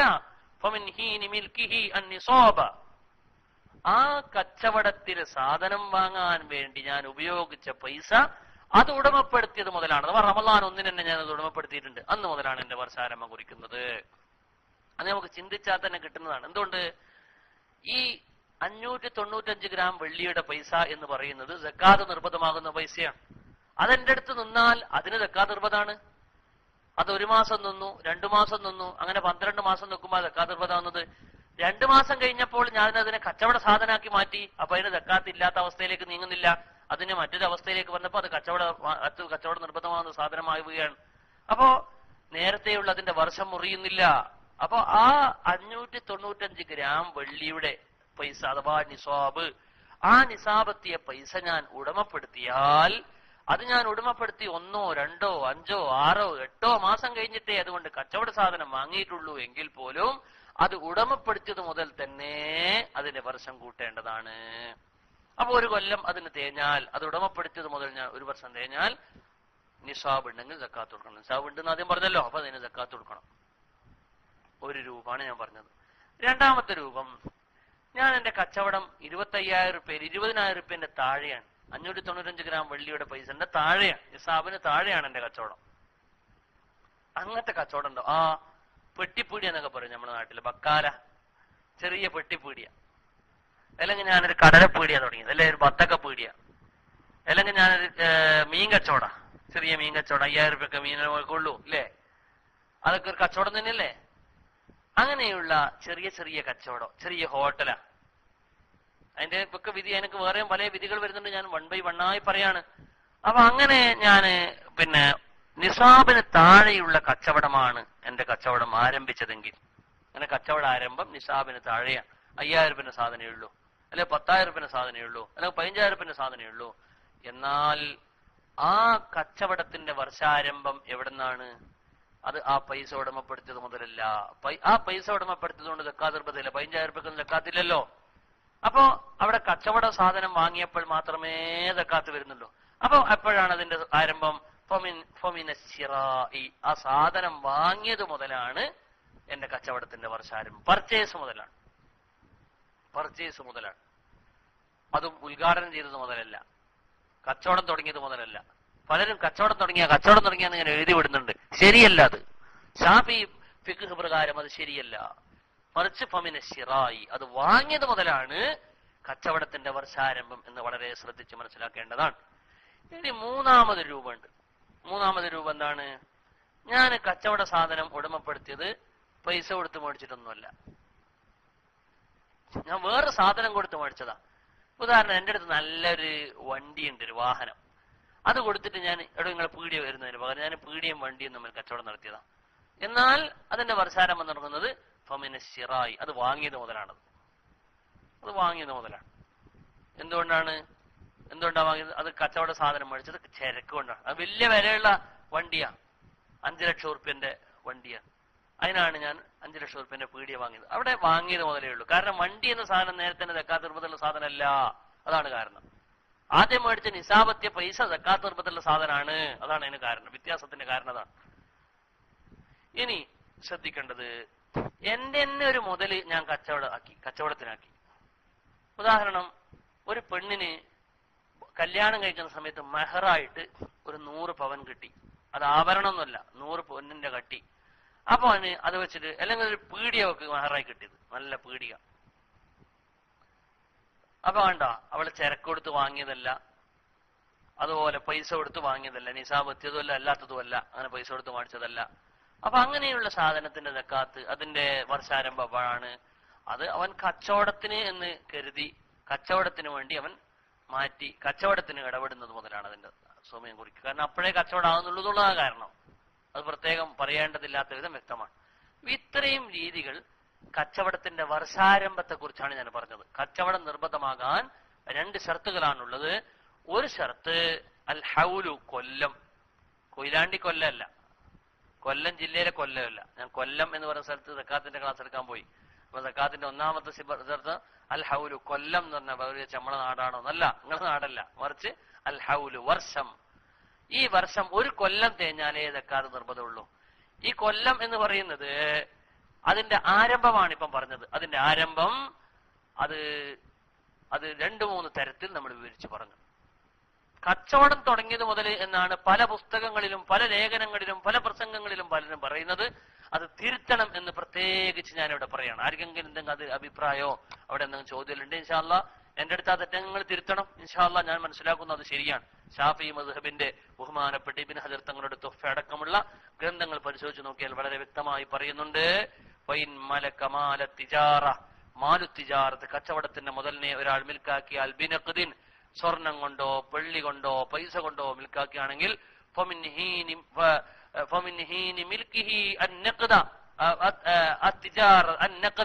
ആ പൈസനെ അല്ലെങ്കിൽ സ്വർണത്തിനെ വെള്ളിയെ അവൻ മിൽക്കാക്കിയത് മുതലാണ്, അതിൽ ഉടമപ്പെടുത്തിയത് മുതലാണ് വർഷാരംഭം എന്ന് വളരെ കൃത്യമായി ബഹുമാനപ്പെട്ട മിൻഹാജും അതുപോലെ തന്നെ പിന്നെ നമ്മുടെ തുഹ്ഫ അടക്കമുള്ള കിതാബുകൾ വളരെ വ്യക്തമായി പറയുന്നുണ്ട്.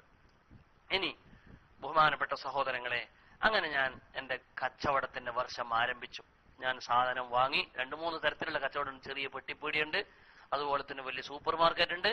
അപ്പൊ എന്റെ സൂപ്പർ മാർക്കറ്റാണെന്ന് നോട്ടിക്കോളി, നിസാബിന് മേലെയുള്ളതാണ്. എന്റെ സുഹൃത്ത് സയ്യിദ് ഫൈസിന്റെ പെട്ടിപ്പീടിയാണെന്ന് നോട്ടിക്കോളി, അത് നിസാബിന് താഴെയുള്ളതാണ്. അങ്ങനെ 2-3 തരത്തിലുള്ള കച്ചവടം തുടങ്ങി. ഇനി ഒരു വർഷം പൂർത്തിയാവണം. ഈ വർഷം പൂർത്തിയാകുന്നതിനിടയിൽ പലതും സംഭവിക്കാൻ സാധ്യതയുണ്ട്. ആ സംഭവ സാധ്യതകളിലേക്കാണ് ഇനി എന്റെ വന്യ ശ്രോതാക്കളെ ഞാൻ കൊണ്ടുപോകുന്നത്. ഒന്നാമത്തെ സാധ്യത, ചിലപ്പോ കച്ചവടം ഉച്ചയാകുമ്പോൾ തന്നെ തീരും. എക്സാമ്പിൾ, മീൻ കച്ചവടം നോട്ടിക്കോളി.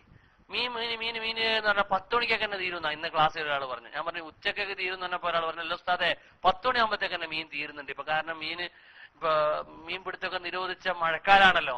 അപ്പൊ ഉച്ചക്കൊക്കെ തീരുന്നു, എല്ലാം പൈസയായി മാറി.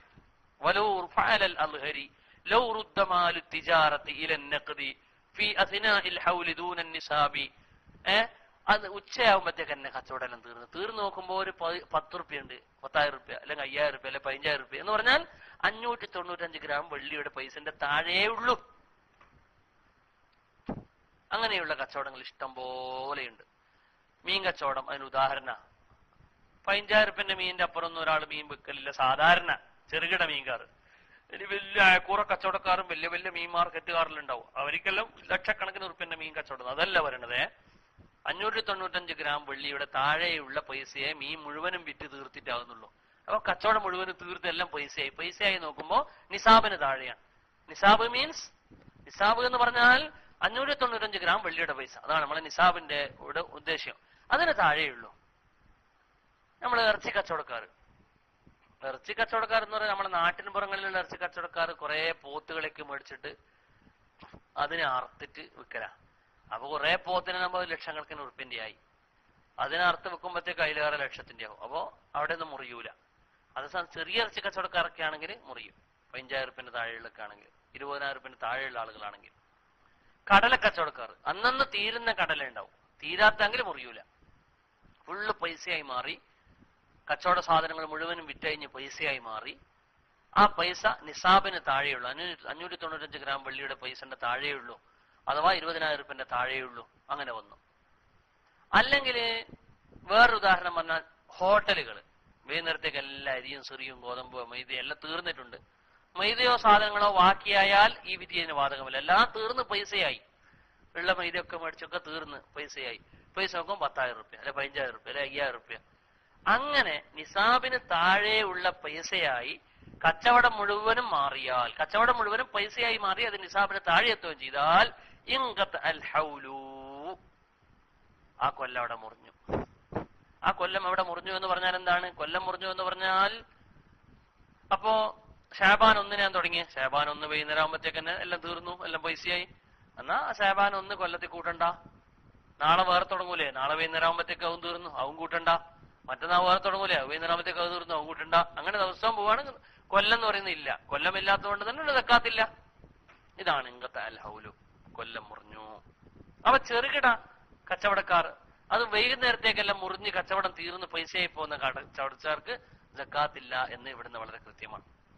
ഇനി ഇവിടെ ഇതിന് വിരുദ്ധമായ, ഇതിന് വിഘാതമായ 2-3 നിലകൾ. ഒന്ന്, കച്ചവടം വൈകുന്നേരത്തേക്ക് പൈസ ആയിട്ട് മുഴുവനൊന്നും തീർന്നിട്ടില്ല. മീൻ കച്ചവടക്കാരന്റെ 2 മീൻ ബാക്കിയുണ്ട്. അയാൾ ഫ്രിഡ്ജിൽ കൊണ്ടുവച്ച് നാളത്തെ മീനിലിട്ട്, എന്നാൽ കച്ചവടം മുറിഞ്ഞിട്ടില്ല, മുഴുവനും തീർന്നിട്ടില്ല എന്നുള്ളതാണ് കാരണം. ഹോട്ടൽ കച്ചവടക്കാരുടെ കുറച്ച് മൈദ ബാക്കിയുണ്ട്. വിറകൊന്നും അതിൽ കൂട്ടൂല കേട്ടോ. വിറകൊന്നും കൂട്ടണ്ടില്ല. വിറകൊന്നും വിൽക്കുന്ന സാധനമല്ല. വിറകൊന്നും അതിൽ പെടൂല. സ്റ്റോക്ക് എടുപ്പിലും വിറക് കൂട്ടണ്ട. ഇൻഷാ അല്ലാഹ് ഞാൻ ശേഷം പറയുന്നുണ്ട്. ആരോ ഈയിടെ എന്നോട് സംശയം ചോദിച്ചു, വിറകും കൂട്ടണോ കൊല്ലാവസാനം കണക്ക് കൂട്ടുമ്പോ? വേണ്ട, ഇൻഷാ അല്ലാഹ് പറയുന്നുണ്ട് ഞാനത്. മൈദപ്പൊടി കുറച്ച് ബാക്കിയുണ്ട്. അബൂ ഹസൻ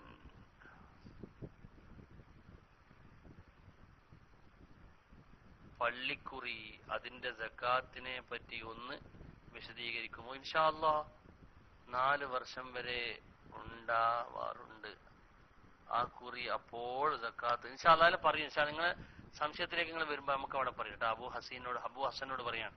ഇൻഷാ അല്ലാഹ് നമുക്ക് അവിടെ പറയണം. അവിടെ നിന്ന് എത്തിയിട്ടല്ലോ. പക്ഷെ അവിടെ പറയാം. കച്ചവടത്തിന് സക്കാത്ത് കഴിയട്ടെ.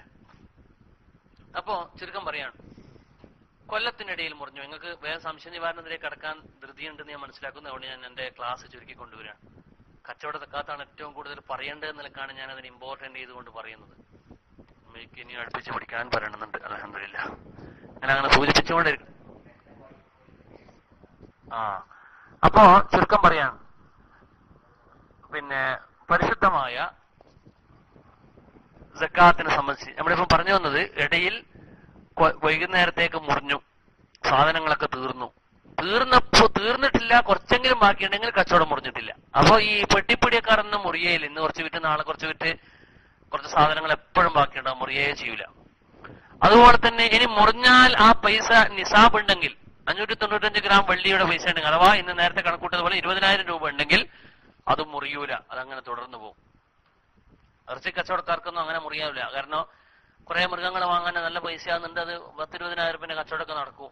അപ്പൊ നാളെ ആ സാധനം കൊണ്ട് വീണ്ടും സാധനം വാങ്ങും, അല്ലെങ്കിൽ അടുത്ത ആഴ്ച വാങ്ങും. അവിടെ നിന്ന് കൊല്ലം മുറിയൂല.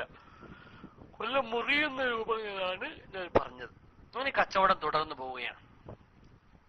കച്ചവടം തുടർന്നു പോകുമ്പോൾ അതിനിടയിൽ വരാൻ പോകുന്ന വേറൊരു കാര്യമാണ് ഇനി പറയാൻ പോകുന്നത്. കച്ചവടത്തിൽ ലാഭം വരും. ലാഭം ഇല്ലേ, സ്വാഭാവികമല്ലേ? ഈ ലാഭത്തിന് 2 നിലകളുണ്ട്. ലാഭം എന്താണ്? ലാഭം ഇങ്ങനെ വരുന്തോറും മന്ത്രി പൈസയായിട്ട് ഇങ്ങനെ വലിക്കും പീടിയത്. ഈ വലിച്ച പൈസന്റെ വിധിയാണ് ഇനി പറയാൻ പോണത്.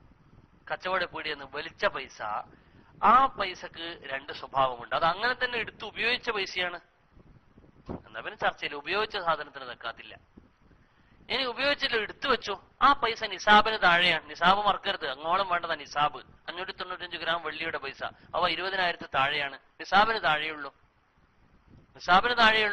ഈ നിസാബിന് താഴെയുള്ള പൈസക്കും അത് കച്ചവടത്തിൽ നിന്ന് വെലിഞ്ഞു. അതിന് കച്ചവടത്തിലേക്ക് അതിന് ചേർക്കുന്നില്ല. പൈസയാക്കലോടുകൂടി അത് കച്ചവടത്തിൽ നിന്ന് പുറത്തായി. ആ പൈസ നിസാബിന് താഴെയുള്ളതായതുകൊണ്ട് അതിൽ സക്കാത്ത് നിർബന്ധമില്ല എന്നുള്ളതാണ്.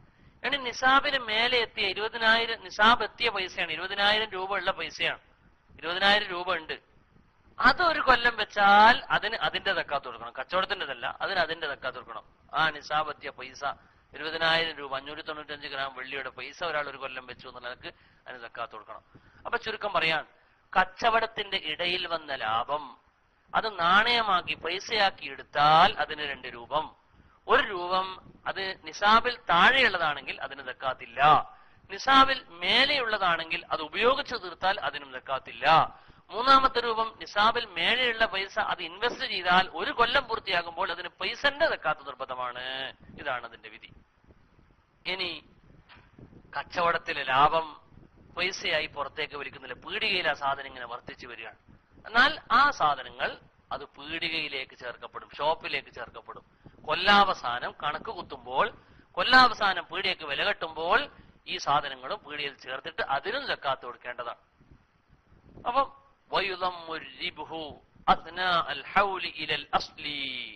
പീടികയിൽ നിന്ന് വരുന്ന ലാഭങ്ങൾ, ആ ലാഭങ്ങളെ, അത് ഇടയിൽ വന്ന ലാഭങ്ങൾ അത് കച്ചവടത്തിലേക്ക് തന്നെ ചേർത്തിട്ട് അതിനെ കച്ചവടത്തിന്റെ മുതൽ വിധി അതിന് പെടുത്തിയിട്ട് അതിനും കൂടി സക്കാത്ത് കൊടുക്കപ്പെടണം.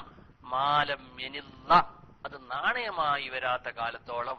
ലാ ഇന്നല്ല, അത് നാണയമാക്കപ്പെട്ടിട്ടില്ലെങ്കിൽ. അമ്മാ ഇന്നുല്ല, അത് നാണയമാക്കപ്പെട്ടാൽ അത് ഉപയോഗിച്ചു തീർന്നാൽ സക്കാത്തില്ല. അത് നിസാബ് എത്തിയാൽ, അത് 1 കൊല്ലം ഉപയോഗിച്ചിട്ടില്ലെങ്കിൽ സക്കാത്തില്ല. നിസാബ് എത്തിയിട്ടില്ലെങ്കിൽ സക്കാത്തില്ല. നിസാബ് എത്തിയാൽ അത് ഉപയോഗിച്ചാൽ സക്കാത്തില്ല. നിസാബ് എത്തി അത് ഉപയോഗിക്കാതെ 1 കൊല്ലം കടന്നാൽ അതിന് അതിൻ്റെതായ സക്കാത്തും വരുമെന്ന് വളരെ കൃത്യമായി ശാഫിഈ ഗ്രന്ഥങ്ങളിൽ കാണാം. ഇനി ഈ ലാഭം കച്ചവടത്തിൽ തന്നെ വന്ന് അതിൽ വർദ്ധിച്ചു വന്നാൽ അത് ചിലപ്പോൾ നാളെയാണ് കൊല്ലം തികയുന്നത്, ഇന്ന് അത്ര സാധനങ്ങൾ കൂടി വന്ന്, എന്നാൽ പോലും 1 ദിവസമാണെങ്കിൽ 1 ദിവസം അതിനെ കച്ചവടത്തിന്റെ കച്ചവടത്തിന്റെ കച്ചവടത്തിലേക്ക് അതിന് ചേർക്കപ്പെടുകയും അതിന് കണക്കിൽ ചേർക്കപ്പെടുകയും ചെയ്യണമെന്നതാണ് ശാഫിഈ മദ്ഹബിന്റെ വിധി. അപ്പൊ ചുരുക്കം പറയട്ടെ, കച്ചവട സക്കാത്തിന്റെ 1ാമത്തെ ഷർത്ത് കൊല്ലം തികയുക എന്നതിനെ പറ്റിയാണ് വിശദീകരിച്ചത്. കച്ചവട സക്കാത്തിന്റെ 2ാമത്തെ നിബന്ധന അന്നിസാബു, കണക്ക് പൂർത്തിയാവുക എന്നതാണ്. എവിടെ? ആഖിറൽ ഹൗല് മാത്രം, കൊല്ലാവസാനം മാത്രമേ കണക്ക് പൂർത്തിയാവൂ, കൊല്ലം മുഴുവനും കണക്ക് പൂർത്തിയാവണ്ട. അപ്പൊ കൊല്ലം തുടങ്ങുമ്പോൾ ചെറിയ പൈസയേ ഉള്ളൂ കച്ചവടത്തിന്. കൊല്ലം പൂർത്തിയാകുന്ന സമയത്ത് മൊത്തം കണക്ക് പൂർത്തി നോക്കുമ്പോൾ അതിന് 595 ഗ്രാം വെള്ളിയുടെ പൈസയുണ്ടെങ്കിൽ, 595 ഗ്രാം വെള്ളിയുടെ പൈസയുണ്ടെങ്കിൽ, ആ പൈസക്ക് വെള്ളിയുടെ പൈസയുണ്ടെങ്കിൽ അതിന്റെ 2.5% സക്കാത്ത് കൊടുക്കണം എന്നാണ്. അപ്പൊ കൊല്ലാവസാനത്തിൽ മാത്രമേ അതിന്റെ സക്കാത്തിന്റെ പൈസ എണ്ണപ്പെടുകയുള്ളൂ. കൊല്ലാവസാനത്തിൽ മാത്രമേ നിസാബ് നോക്കപ്പെടുകയുള്ളൂ. അന്നിസാബു ഫി ആഖിറിൽ ഹൗലി, കൊല്ലാവസാനത്തിൽ നിസാബ് എത്തണം.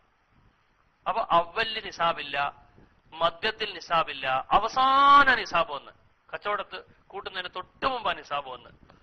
എന്നാൽ പോലും അതിന് നിസാബ് എന്ന് പറഞ്ഞാൽ 595 ഗ്രാം വെള്ളിയുടെ പൈസ എന്ന് ഞാനിവിടെ പറയാൻ കാരണം കൂടി പറയാം, വെറുതെ അങ്ങനെ പറയുന്നത് ശരിയല്ലല്ലോ. അതായത് വെള്ളി കൊണ്ടാണ് ഈ കച്ചവട സാധനം വാങ്ങിയെങ്കിൽ ആ വെള്ളിന്റെ വില കൂട്ടണം, സ്വർണം കൊണ്ടാണ് കച്ചവട സാധനം വാങ്ങിയെങ്കിൽ ആ സ്വർണത്തിന്റെ വില കൂട്ടണം. ശാഫി മദ്ഹബ് പറയുന്ന അതാണ്. അതേ സ്ഥാനത്ത് സ്വർണം വെള്ളി പോലത്ത മറ്റൊന്നാണ്, അതിന്റെ സ്ഥാനത്ത് നിൽക്കുന്ന വളരെ പ്രധാനപ്പെട്ട ഒന്നാണ് കറൻസി എന്നത്. അപ്പൊ അതുകൊണ്ടാണ് വാങ്ങിയതെങ്കിൽ അതിനെ കറൻസി കൊണ്ട് കൂട്ടണം എന്ന് പറഞ്ഞാൽ കറൻസി എങ്ങനെയാ കൂട്ടുക? കറൻസി കൂട്ടുന്നത് വെള്ളി കൊണ്ടാണ്. കാരണം നമ്മുടെ വിപണി വെള്ളിന്റെ സ്ഥാനത്താണ് പ്രധാനമായും പൈസ നിൽക്കുന്നത് എന്നാണ്. വെള്ളിയാണ് നമ്മുടെ ആദ്യകാലത്തെ നമ്മുടെ സാമ്പത്തിക ക്രയവിക്രയത്തിന് നാം ഉപയോഗിച്ചിരുന്ന പ്രധാനപ്പെട്ട ആയുധം. അതിന്റെ സ്ഥാനത്താണ് ഇപ്പൊ സ്വർണം നിൽക്കുന്നത് എന്ന നിലക്ക് അതുകൊണ്ട് വില കെട്ടപ്പെടണം. അപ്പൊ 595 ഗ്രാം വെള്ളിയുടെ പൈസ, അതാണ് നിസാബ്. ആ പൈസ കച്ചവട സാധനത്തിന്റെ മുതൽ ഉണ്ടായാൽ അത് കച്ചവടത്തിന്റെ ഒരു കൊല്ലം പൂർത്തിയാകുന്ന സമയത്ത് ഷോപ്പിന് നമ്മൾ വില കെട്ടണം. എന്നിട്ട് അന്നത്തെ വിലയത്തിൽ അന്നത്തെ മാർക്കറ്റ് റേറ്റ് എത്രയാന്ന് നോക്കണം. ഷോപ്പിന് വില കെട്ടുന്നത് ഷോപ്പിന്റെ വിലയല്ല, ഷോപ്പിന്റെ ഫർണിച്ചറിന്റെ വിലയല്ല, ഷോപ്പിന്റെ നിൽപ്പിന്റെ സാഹചര്യത്തിന്റെ വിലയുമല്ല, ഷോപ്പിലെ സാധനങ്ങളുടെ വില, ഷോപ്പിലെ കച്ചവട സാധനത്തിന്റെ വില. അപ്പൊ ഹോട്ടലുകാരന് അത് വലിയ വൻകിട ഹോട്ടൽക്കാരനാണ് കാത്തിർബദ്ധ പോയെടുക്ക്. അപ്പൊ അതിലെന്തൊക്കെയാ കൊല്ലാവസാനം കൂട്ടി നോക്കേണ്ടത്? അവിടെയുള്ള സാധനങ്ങൾ കുറെ മൈദ മടിച്ചിട്ടുണ്ട്, ഗോതമ്പ് പുന്നാക്ക് എന്ന് പറയുന്നത് പറാട്ട കുഴക്കാൻ വേണ്ടിയിട്ട് കുറെ വെളിച്ചെണ്ണ മേടിച്ചിട്ടുണ്ട്, അതുപോലെ പല സാധനങ്ങൾ അതൊക്കെ സ്റ്റോക്ക് ഉണ്ട്, അതൊക്കെ കൂട്ടണോ?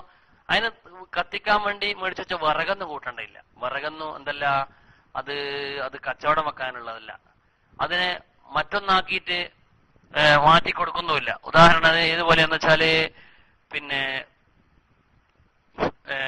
ജ്യൂസ് അടിക്കാൻ വേണ്ടി ഒരാൾ ഉപ്പ് ഉപയോഗിച്ചു, എന്നാൽ ആ ഉപ്പ് കുറേ ജ്യൂസിൽ കലക്കി വെക്കലുണ്ട്, അല്ലെങ്കിൽ പഞ്ചസാര, അതൊന്നും സക്കാത്തിൽ കൂട്ടേണ്ടയില്ല. കാരണം അതെല്ലാം നശിച്ചു പോകുന്നുണ്ട്, മറ്റൊന്നായി അത് നശിച്ചു പോകുന്നുണ്ട്, വകഭേദം വരുന്നൊന്നുമില്ല. അതുപോലെയാണ് ഈ വിറകിന്റെ എല്ലാ അവസ്ഥ. അപ്പോ ആ പീടികയിലുള്ള സാധനങ്ങൾ മൊത്തം കൂട്ടും നോക്കുമ്പോൾ കൊല്ലാവസാനം അത് 595 ഗ്രാം വെള്ളിയുടെ പൈസ, വെള്ളിയുടെ മുതൽ അതിലുണ്ടെങ്കിൽ, അതിൽ മൈദപ്പൊടിയും മറ്റൊക്കെ ആയിട്ട്, അല്ലെങ്കിൽ സൂപ്പർ മാർക്കറ്റിലെ സാധനങ്ങൾ, അല്ലെ ചായപ്പൊടിയുടെ സാധനങ്ങളൊക്കെ, അതിലെ ഫർണിച്ചറുകളൊന്നും നോക്കേണ്ടതില്ല, അതിന്റെ പീടിയന്റെ മാർക്കറ്റ് നോക്കേണ്ടതില്ല, അല്ലാതെ തന്നെ 595 ഗ്രാം വെള്ളിയുടെ പൈസ അവിടെ ഉണ്ടെങ്കിൽ അതിന് കൊല്ലാവസാനം വെച്ച് സക്കാത്ത് കൊടുക്കണമെന്ന് അതാണ് അതിന്റെ നിസാബ് എന്നും അതിന് സക്കാത്ത് കൊടുക്കണമെന്നും ബഹുമാനപ്പെട്ട ശരീഅത്ത് പഠിപ്പിക്കുന്നു. ഇതാണ് നിസാബ്. ഈ രണ്ട് കാര്യങ്ങൾ ഒത്തിണങ്ങിയാൽ അതിന് സക്കാത്ത് കൊടുക്കണം. ഇതാണ് കച്ചവട സക്കാത്തിന്റെ സ്വഭാവം. ഇനി ഞാൻ കറൻസിയെ പറ്റിയും കുറച്ച് പറയാം. കറൻസി, പൈസ. ഈ പൈസനെ പറ്റി നമ്മൾ പറഞ്ഞല്ലോ, അത് സ്വർണത്തിന്റെയും വെള്ളിന്റെയും സ്ഥാനത്ത് നിൽക്കുന്നതാണ്. സ്വർണത്തിന്റെയും വെള്ളിയുടെയും സ്ഥാനം എന്ന് പറയുന്നത് എന്താണ്?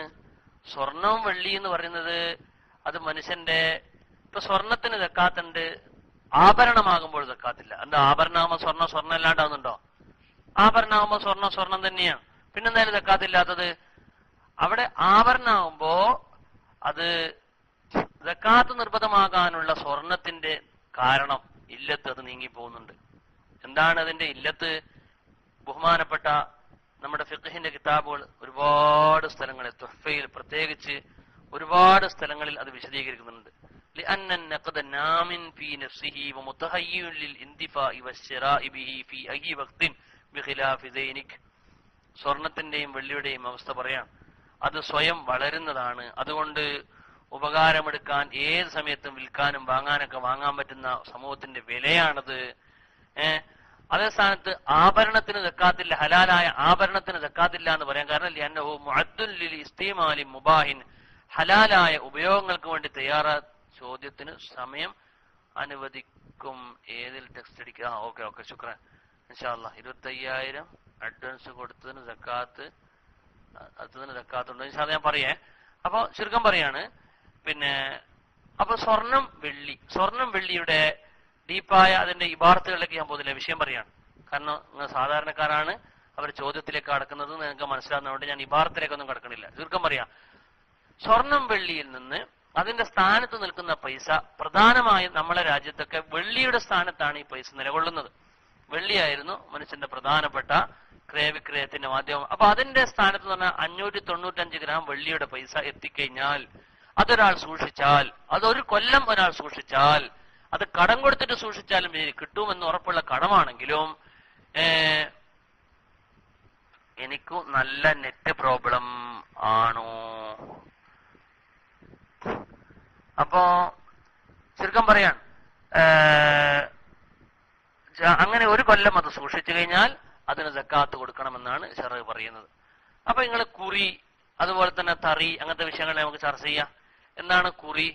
നമ്മളൊരു സ്ഥലത്ത് കുറി എടുക്കുന്ന, ഒരു പള്ളിക്കുറി എന്ന് വെച്ചോളൂ, അല്ലെങ്കിൽ ഒരു പീഡിയക്കുറിന്നോ അല്ലെങ്കിൽ സഹായക്കുറിന്നോ എന്തായാലും വേണ്ടില്ല, കുറി 10,000 രൂപന്റെ കുറിയാണ്. അപ്പൊ ഒരു മാസം 10,000 ഇട്ട്, 10,000 എന്നത് സക്കാത്ത് നിർബന്ധമില്ലല്ലോ, അത് 595 ഗ്രാം വെള്ളിയുടേതായി പൈസയായിട്ടില്ല. രണ്ടാമത്തെ മാസം 10,000 ഇട്ട് 20,000. അപ്പൊ 20,000 എന്നത് 20,000 എന്നുള്ളത് നമ്മൾ ഈ 595 ഗ്രാം വെള്ളിയുടെ പൈസയാണ്. 20,000-ന് കുറവന്നെ വരത്തുള്ളൂ, കൂടുതൽ വരത്തില്ല. അപ്പോ 595 ഗ്രാം വെള്ളിയുടെ പൈസ എന്തായാലും 20,000 എന്നുള്ളത്, അതിന്റെ അപ്പുറം ആവലില്ല. അങ്ങനെ വന്നാൽ ഒരു കൊല്ലം 20,000 റുപ്യ കടന്നാൽ, കുറിയിൽ ഒരു കൊല്ലം 20,000 റുപ്യ കടന്നു, എന്നാ 20,000-ന് സക്കാത്ത് ഒരു കൊല്ലാകുമ്പോൾ 2.5% സക്കാത്ത് കൊടുക്കണം. മൂന്നാമത്തെ മാസം വീണ്ടും വെച്ചില്ലേ 10,000, ആ 10,000 കഴിഞ്ഞ 20,000-ലേക്ക് ചേർക്കണ്ട. കാരണം ആ 10,000-ന് ഒരു കൊല്ലം തേഞ്ഞിട്ടില്ല, കാരണം 11 മാസമല്ലേ ആയിട്ടുള്ളൂ. അതിന്റെ കൂടെ അപ്പൊ അതിന് കൊല്ലം തേഞ്ഞിട്ടില്ല. ഇനി കൊല്ലം തേയുമ്പോൾ 10,000-നെ കൊല്ലം തേയുള്ളൂ. 10,000 എന്നുള്ളത് സക്കാത്ത് നിർബന്ധമുള്ള മുതലല്ല. അതിന്റെ കൂടെ ഒരു 20,000 ആയാൽ അതിനൊരു കൊല്ലം പൂർത്തിയാകുമ്പോൾ സക്കാത്ത് നമ്മൾ കൊടുക്കണം. എന്തുകൊണ്ട് കൊടുക്കണം? എന്റെ എലാപ്പ അല്പം മുമ്പ് പള്ളിയിൽ വെച്ചു നിസ്കരിക്കുമ്പോൾ മരണപ്പെട്ടു ദുആ ചെയ്യുക, അല്ലാഹ് ഇന്നാ ലില്ലാഹി വ ഇന്നാ ഇലൈഹി റാജിഊൻ. Jamsheer Nattukal is not on your അല്ലാഹുമ്മഗ്ഫിർ ലഹു വർഹംഹു. അല്ലാഹുവേ, ആ സഹോദരന് നീ മഗ്ഫിറത്തും മർഹമത്തും നൽകണം റഹ്മാനെ. പരിശുദ്ധമായ റമദാനിന്റെ രാത്രിയിൽ നിസ്കരിക്കുന്ന സമയത്ത് പള്ളിയിൽ വെച്ച് മരിക്കാനുള്ള മഹാസൗഭാഗ്യം ആ മഹാസഹോദരന് ലഭിച്ചതുപോലെ സ്വർഗം കൊണ്ടും ആ സഹോദരനെയും പാവപ്പെട്ട ഞങ്ങളെയും നീ അനുഗ്രഹിക്കണം റഹ്മാനേ. അല്ലാഹുവേ, നല്ല മരണം നൽകി നമ്മളെയും അവരെയും നീ അനുഗ്രഹിക്കണം റഹ്മാനെ. പരിശുദ്ധ റമളാനിന്റെ ഹുർമത്ത് കൊണ്ട് ഞങ്ങളുടെ എല്ലാ പാപങ്ങളും ആ സഹോദരന്റെയും എല്ലാ പാപങ്ങളും നീ പുറത്ത് നല്ല മുഅ്മിനായി ജീവിച്ച് മുഅ്മിനായി മരിപ്പിക്കണം റഹ്മാനെ. അപ്പൊ ചുരുക്കുകയാണ് ഞാന്. അപ്പൊ ഈ പൈസന്റെ അവസ്ഥ അതാണ്. അതിനൊരു കൊല്ലം പൂർത്തിയാകുന്ന സമയത്ത് അതിന് സക്കാത്ത് കൊടുക്കണം. ഇനി എങ്ങനെയാണ് കൊടുക്കേണ്ടത്? ആർക്കാണ് കൊടുക്കേണ്ടത്? കൊടുക്കേണ്ട രൂപ എങ്ങനെയാണ്? അതാണ് ഇനി കുറച്ച് ഞാൻ പറഞ്ഞോട്ടെ, എന്നിട്ട് നമുക്ക് ചോദ്യോത്തരത്തിലേക്ക് കിടക്കാം. ഒരു 10 മിനിറ്റ് അല്ലേ സർഫീസി? കൊടുക്കേണ്ട രൂപം, കൊടുക്കുന്നതിലേക്ക് 2 ഷർത്തുകളാണുള്ളത്. ഒന്നാമത്തെ ഷർത്ത് നീയത്ത് വേണം. നീയത്തില്ലാണ്ട് സക്കാത്ത് കൊടുത്തിട്ട് കാര്യേയില്ല. നീയത്തില്ലാണ്ട് നിക്കരിച്ചു, നീയത്തില്ലാണ്ട് ഒതു കൊടുത്തു, നീയത്തില്ലാണ്ട് നോമ്പെടുത്തു, ശരിയാവുമോ? അപ്പൊ നീയത്ത് വെക്കണം. എന്നാ നീയത്ത് വെക്കേണ്ടത്? ഹാദാ സക്കാത്തു മാലിയൽ മഫ്റൂള, ഇതെന്റെ ഫർളാക്കപ്പെട്ട മുതലിന്റെ സക്കാത്താണ് എന്ന് നിയത്തിയ. അല്ലെങ്കിൽ ഇതെന്റെ മുതലിന്റെ സക്കാത്താണ്, അങ്ങനെ പറഞ്ഞാലും മതി. ഇതെന്റെ മുതലിന്റെ സക്കാത്താണ്, ഇതെന്റെ മുതലിന്റെ സക്കാത്താണ് എന്ന് മനസ്സിൽ കരുതുക. ഇതെന്റെ സക്കാത്ത് മുതലിന്റെ സക്കാത്താണെന്ന് കരുതന്നെ. അത് എപ്പോഴാ കരുതേണ്ടത്? അത് ഓരോരുത്തർക്കും ഇങ്ങനെ അവകാശികൾക്ക് കൊടുക്കുമ്പോൾ ഇങ്ങനെ കരുതണമെന്നൊന്നുമില്ല. മറിച്ച് നമ്മള് തഫ്രീഖ, ബഹുമാനപ്പെട്ട ഫുഖഹാ പറയുന്നത് എങ്ങനെയാ? നമ്മൾ സക്കാത്ത് നിശ്ചയിച്ച് ഇത്രയാ സക്കാത്ത് എന്ന് പറഞ്ഞ് ആ സക്കാത്തിന്റെ മുതൽ വേർതിരിച്ച് എടുത്തു വെക്കുമ്പോൾ നിയത്ത് ചെയ്താൽ മതി ഒന്നുകിൽ. അല്ലെങ്കിൽ അത് നാം അവകാശികൾക്ക് കൊടുക്കുമ്പോൾ നിയത്ത് ചെയ്താൽ മതി. അല്ലെങ്കിൽ അവകാശികളെ കൊടുക്കാൻ വേണ്ടി വേറെ ആരെങ്കിലും ഏൽപ്പിക്കുകയാണെങ്കിൽ ആ ഏൽപ്പിക്കുന്ന സമയത്ത് നിയത്താൽ മതി. ഏതെങ്കിലും ഒരു സമയത്ത് അവകാശികൾക്ക് കൊടുക്കുന്നതിന് മുമ്പായി ഏതെങ്കിലും ഒരു സമയത്ത് നിയത്ത് ചെയ്യണമെന്നാണ്. കറണ്ട് പോയിട്ടുണ്ട്, നെറ്റ് പോയാ ഉണ്ടാ? നെറ്റ് ഉണ്ടെന്നോ? അപ്പൊ അൽഹംദുലില്ലാ കറണ്ട് പോയിട്ടുണ്ട്. ഇവിടെ ഇന്ത്യൻ സാഹചര്യം നിങ്ങൾക്കെല്ലാം അറിയാലോ. ഇൻഷാ അല്ലാഹ് പിന്നെ ഇവിടെ മഴയാണ്, അങ്ങനെ ബഹളങ്ങളും ഒച്ചപ്പാടലും പൊട്ടലെല്ലാം കേൾക്കുന്നുണ്ട്. ഇൻഷാ അല്ലാഹ് എന്നാലും നമ്മൾ നെറ്റ് ചാർജുള്ള സമയത്തോളം നമ്മൾ കൊണ്ടുപോകും. ഇൻഷാ അല്ലാഹ് അല്ലാഹു തൗഫീഖ് തരട്ടെ. നിങ്ങൾ കറണ്ട് തിരിച്ചു വരാൻ വേണ്ടി ദ്വാരക്കണം. അപ്പൊ നമ്മൾ ചോദ്യോത്തരത്തിലേക്ക് കടക്കണം. ഇനി രണ്ടാമത്തെ കാര്യം, ഒന്നാമത്തെ നീയത്ത് വെക്കണം. നീയത്ത് വെക്കേണ്ട സ്ഥലവും നീയത്ത് വെക്കേണ്ട രൂപമാണ് പറഞ്ഞത്. രണ്ടാമത്തെ കാര്യം സക്കാത്ത് അതിന്റെ അവകാശികൾക്ക് കൊടുക്കണം. സക്കാത്ത് അതിന്റെ അവകാശികൾക്ക് കൊടുക്കണം. കൊടുക്കൽ എങ്ങനെ? സക്കാത്തിന്റെ ഉടമ നേരിട്ട് കൊടുക്കാം, സക്കാത്തിന്റെ ഉടമ വേറൊരാളെ കൊടുക്കാൻ ഏൽപ്പിക്കാം. മൂന്നാമത്തത് സക്കാത്തിന്റെ ഉടമ ഇസ്ലാമിക ഭരണമുള്ളിടത്ത് ഇമാമിനോ ഇമാം ഏൽപ്പിക്കുന്ന ഇമാമിന്റെ ആമിലിങ്ങൾക്കോ വക്കീലുമാർക്കോ മഹദൂനിങ്ങൾക്കോ കൊടുക്കാം. അപ്പം മുതലുടമ നേരിട്ട് കൊടുക്കലോ അല്ലെങ്കിൽ വേറെ ആൾക്ക് കൊടുക്കാൻ വക്കാലത്താക്കുമ്പോൾ വക്കീലിന് ഏൽപ്പിക്കലോ അല്ലെങ്കിൽ ഇമാമിനെ ഏൽപ്പിക്കലോ. ഇമാം നമ്മുടെ നാട്ടിൽ ഇവിടെ ഇല്ല, അതുകൊണ്ട് ആ വിഷയം ചർച്ചയില്ല. അപ്പൊ ചുരുക്കം പറയട്ടെ, ഇതാണ് കൊടുക്കേണ്ടത്. ആർക്കാണ് കൊടുക്കേണ്ടത്? ലിൽ മുസ്തഹിഖീന, അവകാശികൾ കൊടുക്കണം. ആരാണ് അവകാശികൾ? അവകാശികൾ ഖുർആൻ സൂറത്ത് തൗബയിലെ 26-ാമത്തെ വചനത്തിൽ പറഞ്ഞ അവകാശികൾ 8 വിഭാഗമാണ്. ആ 8 വിഭാഗത്തിൽ നമ്മുടെ നാട്ടിൽ നിലവിലുള്ളത് മാക്സിമം വന്ന 5 വിഭാഗമാണ്. 5 വിഭാഗം.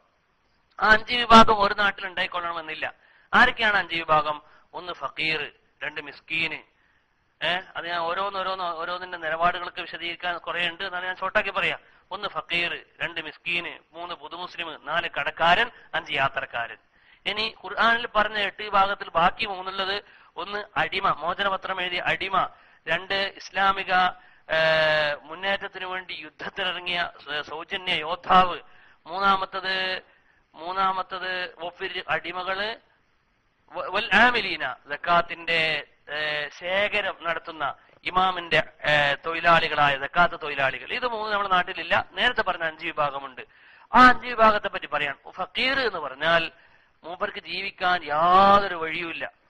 ഒരു 500 റുപ്യൊന്നും ഇല്ലാണ്ട് ഒരു ദിവസം ഇന്നത്തെ കാലത്ത് ജീവിക്കാൻ ഒരു ദിവസം ശരാശരി ആവുമോ? ആവും. 500 റുപ്യൊന്നും ഇല്ലാണ്ടാവുമോ? ഒരു 10-400 റുപ്യ എന്തായാലും വേണ്ടി വരും, അല്ലെ? 10-400 റുപ്യൊന്നും ഇല്ലാണ്ട് ഇന്ത്യ സാഹചര്യത്തിൽ ജീവിക്കാനാവൂല. അപ്പൊ 400 റുപ്യ അവർക്ക് കിട്ടേണ്ടടുത്ത് 100 റുപ്യ കിട്ടുന്നുള്ളൂ. നിങ്ങൾ ആലോചിച്ച് നോക്കിയട്ടെ, എങ്ങനെയാണ് ഒപ്പിക്കുക? ഇറച്ചി വാങ്ങണം, മീൻ വാങ്ങണം, അരി വാങ്ങണം, മക്കളുണ്ട്, കുടുംബമുണ്ട്, ഒക്കെ ഉണ്ട്. 100 റുപ്യ അയാൾക്കുള്ളൂ. അല്ലെങ്കിൽ 100 റുപ്യന്റെ ശമ്പളമുള്ള ജോലി അയാൾക്ക് ചെയ്യാൻ കഴിയുന്നുള്ളൂ. 400 റുപ്യ വേണ്ടെടുത്ത് 400 റുപ്യക്ക് കിട്ടുന്നില്ല. 400 റുപ്യക്ക് ഇല്ല. 400 റുപ്യ ഉണ്ടാകാന്ന് പറഞ്ഞാൽ 2 തരത്തിലാവാം. ഒന്ന്, അയാളെ വരുമാനത്ത് 400 കിട്ടുക, അല്ലെങ്കിൽ അയാൾക്ക് 400 റുപ്യന്റെ ജോലി ചെയ്ത് പൈസ ഉണ്ടാക്കാൻ കഴിയുക. അതാണ് ഒരു ശരാശരി ജീവിതത്തിന്റെ മാർഗം. ഈ 400 റുപ്യ എടുത്ത് അയാളെ ജോലി കൊണ്ട് 100 റുപ്യ കിട്ടുന്നുള്ളൂ. അയാളുടെ അനുയോജ്യമായ ജോലി കൊണ്ട്. ഇപ്പൊ ഒരു മൂല്യർക്ക് ഏതെങ്കിലും ഓട്ടോറിക്ഷ ഓടിക്കുന്നത് അനുയോജ്യമല്ല. അപ്പൊ അയാൾ മൂല്യരെ പണിയെടുത്താൽ അയാൾക്ക് 100 റുപ്യ ഒരു ദിവസം കിട്ടുന്നുള്ളൂ. 100 റുപ്യ തന്നെ ഒരു മാസം 3000 റുപ്യ വേണ്ട, 100 റുപ്യ കിട്ടുന്നുള്ളൂ. അങ്ങനെ തന്നെ കൊണ്ടുപോവാ. അപ്പോ 100 റുപ്യ കിട്ടുന്നുള്ളൂ. അതുപോലെ തന്നെ രണ്ടാമത്തെ ഒരു വിഷയം എന്ന് വെച്ചാല് രണ്ടാമത്തെ ഒരു വിഷയം, അയാൾക്ക് 100 റുപ്യന്റെ വരുമാനമേ ഉള്ളൂ. അങ്ങനെ ആവാ. അയാൾക്ക് ജോലിയൊന്നും ചെയ്യാൻ കഴിയില്ല, രോഗിയായി കിടക്കുകയാണ്. 100 റുപ്യ. അപ്പൊ അയാൾ ഫക്കീറാണ്. അതാണ് ഫക്കീർ. ഇനി ഒരു നല്ലൊരാള്, അയാൾക്ക് ജോലിയിലെടുത്ത് ജീവിക്കാൻ 400 റുപ്യന്റെ പണിയിലെടുക്കാൻ കഴിയും. പക്ഷെ അയാൾ മുത്തഅല്ലിമാണ്. മുത്തഅല്ലിമാവുമ്പോ 3000 റുപ്യ എന്നതിനുണ്ട്. മുഅല്ലിമീങ്ങളെ ശമ്പളം 3000 ഉള്ള സ്ഥലം ഇപ്പൊ ഉണ്ട്. നേരം വെളുക്കാത്ത നാടെല്ലാം ഇപ്പൊ ഉണ്ട്. നിങ്ങളെല്ലാം ഗൾഫുകാരെല്ലാം വിചാരിച്ച് ബഹളം കൂട്ടിയാൽ മുഅല്ലിമീങ്ങൾക്ക് ശമ്പളം എല്ലാം കൂടും ഇൻഷാ അല്ലാഹ്. അത് ദർസിലെല്ലാം കൂടുതൽ ആളുകൾ ഓതാൻ വരൂ. അപ്പൊ ചുരുക്കം പറയട്ടെ, മുത്തഅല്ലിമ ഓനിപ്പോ പണിയെടുക്കാൻ നടന്നാൽ, ജോലിക്ക് നടന്നാല് അവനെ സംബന്ധിച്ചിടത്തോളം അവനക്ക് ജീവിക്കുക, അവന്റെ ഇൽമു പഠിക്കലെല്ലാം മുടങ്ങിപ്പോകില്ല. അപ്പൊ അതൊരു ഫക്കീറിന്റെ വിധിയാണ്. അവനക്ക് അവന്റെ കാര്യങ്ങളെല്ലാം നടത്താൻ വേണ്ടി സക്കാത്ത് കൊടുക്കാം. രണ്ടാമത്തെ വിഭാഗം എന്ന് പറയുന്നത് മിസ്കീനാണ്. മിസ്കീൻ എന്ന് പറഞ്ഞാല് അയാൾക്ക് മതിയാകുന്നത് അയാളുടെ അടുത്ത് കിട്ടുന്നില്ല, എന്നാൽ ഏതാണ്ട് ഒപ്പിച്ചു പോകുന്നുണ്ട്. ഒരു 500 റുപ്യ വന്നിടത്ത് 400 റുപ്യ അല്ലെ 300 റുപ്യ ഒക്കെ കിട്ടുന്നുണ്ട്. എന്നാൽ അയാൾ മിസ്കീനാണ്. ഒരു ദിവസത്തെയാണ് പറയണത്. അല്ലെങ്കിൽ അത്ര പൈസന്റെ ജോലി ചെയ്യാനുള്ള അയാളുടെ അനുയോജ്യമായ ജോലി കൊണ്ട് അത്രയേ ലഭിക്കുന്നുള്ളൂ, അല്ലെങ്കിൽ വരുമാനം കൊണ്ട് അത്രയേ ലഭിക്കുന്നുള്ളൂ. എന്നാൽ അയാൾ മിസ്കീനാണ്. ശരാശരി ഇന്നത്തെ ജീവിത നിലവാരം നോക്കുമ്പോൾ സാഹചര്യത്തിനനുസരിച്ചാണ് ജീവിത നിലവാരത്തിന്റെ ഡിഫറൻറ്റ് വരുന്നത്. പഴയ കാലത്ത് പോലെയല്ല. ഇപ്പൊ മിക്സി, ഗ്രൈൻഡർ, ഫ്രിഡ്ജ്, അങ്ങനെയൊക്കെ നമ്മുടെ ജീവിതത്തിന്റെ നിത്യജീവിതത്തിന്റെ ഭാഗമാണ്. ഇന്ന് രാവിലെ നേരത്തെ ഭക്ഷണം കിട്ടുന്നതിനേക്കാളും പ്രധാനം മൊബൈൽ, ഇല്ലേ? മൊബൈൽ ഇല്ലെങ്കിൽ വളരെ അത്ര വലിയ ജീവിതത്തിന്റെ ഭാഗമായി അതൊക്കെ മാറിയിട്ടുണ്ട്. അതൊക്കെ നമ്മൾ ചേർത്തുകൊണ്ട് വായിക്കണം. മൂന്നാമത്തത്, ഇനി ഒരാൾ പറയാണ്, അവിടെയൊക്കെ ഫിഖ് വളരെ വിശദമായ ചർച്ച നടത്തുന്നുണ്ട്. ഫക്കീറിനും മിസ്കീനും തമ്മിൽ വ്യത്യാസം, ഫക്കീറും മിസ്കീനും തമ്മിലുള്ള വ്യത്യാസമല്ല ഇതുവരെ പറഞ്ഞത്. എന്താ പഠിച്ചറപ്പേ? അതായത് ഒരാൾക്ക് 500 രൂപ വേണ്ടെടുത്ത്, 500 രൂപയാണ് അയാൾക്കും കുടുംബത്തിനും ഒരു ദിവസം കഴിയാനെങ്കിൽ ആ 500 രൂപ വേണ്ടെടുത്ത് അയാൾക്ക് അതിന്റെ 20% കിട്ടുന്നുള്ളൂ. ഒരു 100 റുപ്യ കിട്ടുന്നുള്ളൂ, അല്ലെങ്കിൽ 200 റുപ്യ ഉള്ളൂ, അല്ലെങ്കിൽ ഒരു 30%, അല്ലെങ്കിൽ ഒരു 40% അല്ലേ ഉള്ളൂ. ബാക്കി മുഴുവൻ. അപ്പോ 500 അവനെടുത്ത് 100 കിട്ടിയവന്റെ അവസ്ഥ എന്താ പഠിച്ചോനെ? ഓൻ എങ്ങനെയാ ഒപ്പിക്കുക? പരമദരിദ്രൻ. ഇതിനാണ് ഫക്കീർ എന്ന് പറയാം. ഇനി 500 രൂപ വേണ്ടെടുത്ത് ഒരു 300 മേലെ 350 400 എല്ലാം കിട്ടുന്നുണ്ട്, 450 അല്ല, അതിന് മിസ്കീൻ എന്ന് പറയും.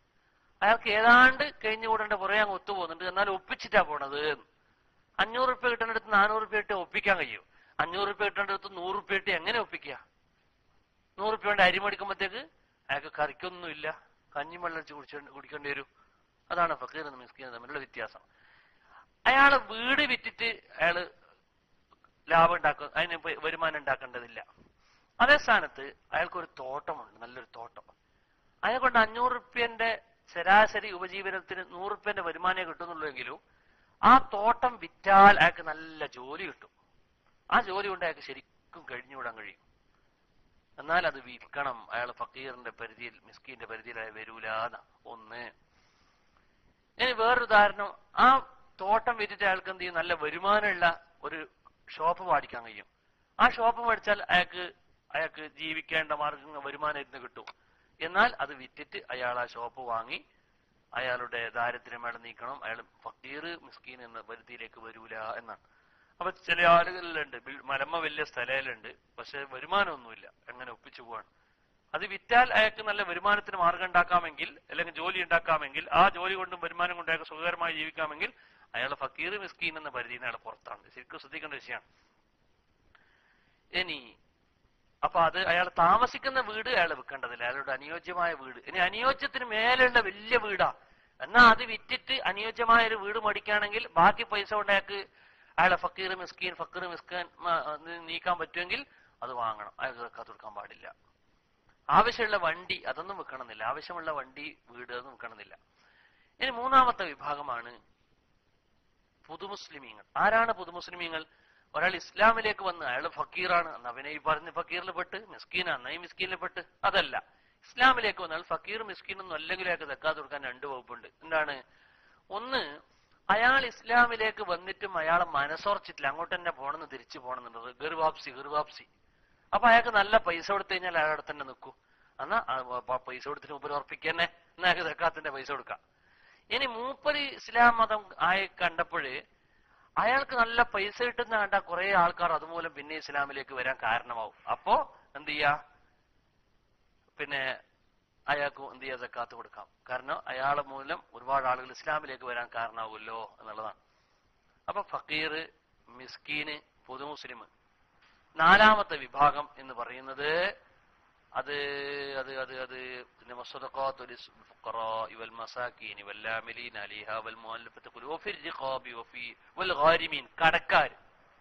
കടക്കാർ. ഈ ഇനത്തിൽപ്പെട്ടവർ സ്വന്തം അനുജന്മാരാണെങ്കിൽ അവർക്ക് കൊടുത്താൽ വീടുമോ? പറയാം ഇൻഷാ അല്ലാഹ് പറയാം, ഒക്കെ പറയാം. നല്ല ചോദ്യങ്ങളാണ്. അപ്പൊ നാലാമത്തെ വിഭാഗം കടക്കാര്. കടം എന്ന് പറഞ്ഞാൽ സ്വന്തം ആവശ്യത്തിന് വേണ്ടി കടം മേടിച്ചവര്, കച്ചവടത്തിന് വേണ്ടി കടം മേടിച്ചവര്, അതുപോലെ തന്നെ ആളുകളുടെ മസ്ലഹത്തിന് വേണ്ടി കടം മേടിച്ചവര്, പൊതുമസ്ലഹത്തിന് വേണ്ടി കടം മേടിച്ചവര്. ഈ കടം മേടിച്ചവർക്കൊക്കെ സക്കാത്ത് കൊടുക്കാം. പക്ഷേ പിന്നെ ഉദാഹരണത്തിന് സ്വന്തം ആവശ്യത്തിന് വേണ്ടി കച്ചവടത്തിന് കടം മേടിച്ചു, പക്ഷെ അയാളെ മുതൽ മുഴുവനും വിറ്റിട്ട് അയാളെ കടം വീടുകയാണെങ്കിൽ അയാൾ മിസ്കീനായി പോവും. എന്നാലും അയാളെ കടം വീടാൻ സക്കാത്ത് കൊടുക്കാം. ഇപ്പൊ ഏത് കച്ചവടക്കാർക്കും വലിയ സൂപ്പർ മാർക്കറ്റുകാർക്ക് കട ഉണ്ടാവും. ആ കടത്തിനൊന്നും സക്കാത്ത് കൊടുക്കാൻ പറ്റില്ല. കാരണം എന്തുകൊണ്ട്? അതവര് വിറ്റാല് കടം വീടി അവർ മിസ്കീനൊന്നും ആവില്ല.